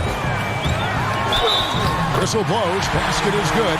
So a chance here for a three-point play. Well, Booker is the leader, and you got to trust him in that spot. So for the Suns, Andre Ayton's checked in for Aaron Baines, and Mikal Bridges subbed in for Johnson. Donovan Mitchell's checked in for the Jazz. And there's the call on DeAndre Ayton.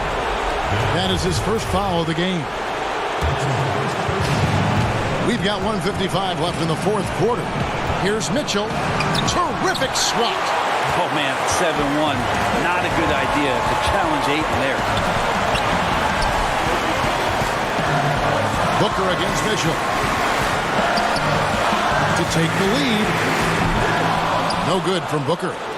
And maybe, he thinks he can shoot himself out of the cold spell, but I don't think that's the case. Maybe somebody want to tell him to ease up off the threes.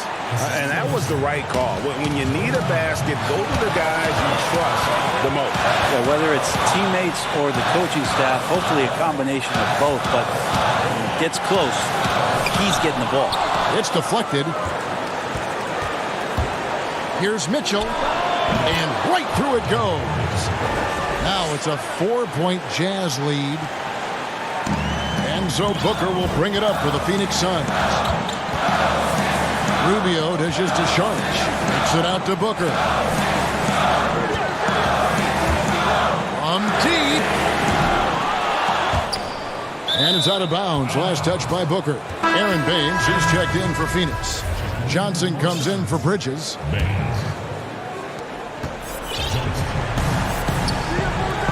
There's 53 seconds left in the fourth quarter. Gobert the pass to Mitchell. Tries it from the top of the key. And Utah again with the bucket. Guys, this possession could decide their fate. They have to be careful with the ball. Saric goes up again. It's in! And now they trail by just 4. And the anticipation of Saric, outstanding at staying engaged and just eating up those rebounds. Ingles can't get it to go. No time to waste on this possession. Time is not on their side right now. They're aware. Here's Johnson. Money! That is world class. Love seeing that there. A huge possession, and he nets it. There's 21 seconds left in the fourth. Can't afford any wasted possessions down the stretch. Nope. Every opportunity here have to have flawless execution.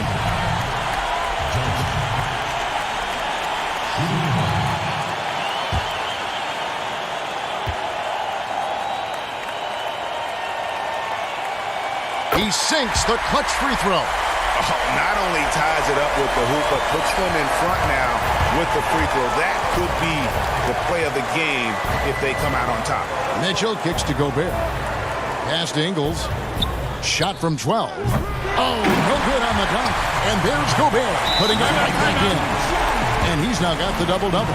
10 points and 15 rebounds. And the Suns call time. They're trailing by 1. Just 4 seconds left in the fourth quarter. What's your take, guys? And this is it, guys. Down 1. They've got just enough time to work it around for a good shot, and it better be a good shot because it's the only shot they have. Saric dishes to Booker. And so it's Utah who scraped by with a win. This win sets a tremendous emotional boost for them. Really an accomplishment. All right, David, thank you. Thank you for joining us. That'll do it for now. For Brent Barry, Greg...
unprecedented improvements. Shooting, puck pickups, upper and lower body fluidity, and goaltending.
Unprecedented improvements. Shooting, puck pickups, upper and lower body fluidity, and goaltending.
unprecedented improvements. Shooting, puck pickups, upper and lower body fluidity, and goaltending.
Unprecedented improvements. Shooting, puck pickups, upper and lower body fluidity, and goaltending.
benefits to the stand, resulting in unprecedented improvements in shooting, puck pickups, upper and lower body fluidity, and goaltending.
Unprecedented improvements in shooting, puck pickups, upper and lower body fluidity, and goaltending.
unprecedented improvements, shooting, puck pickups, upper and lower body fluidity, and goaltending.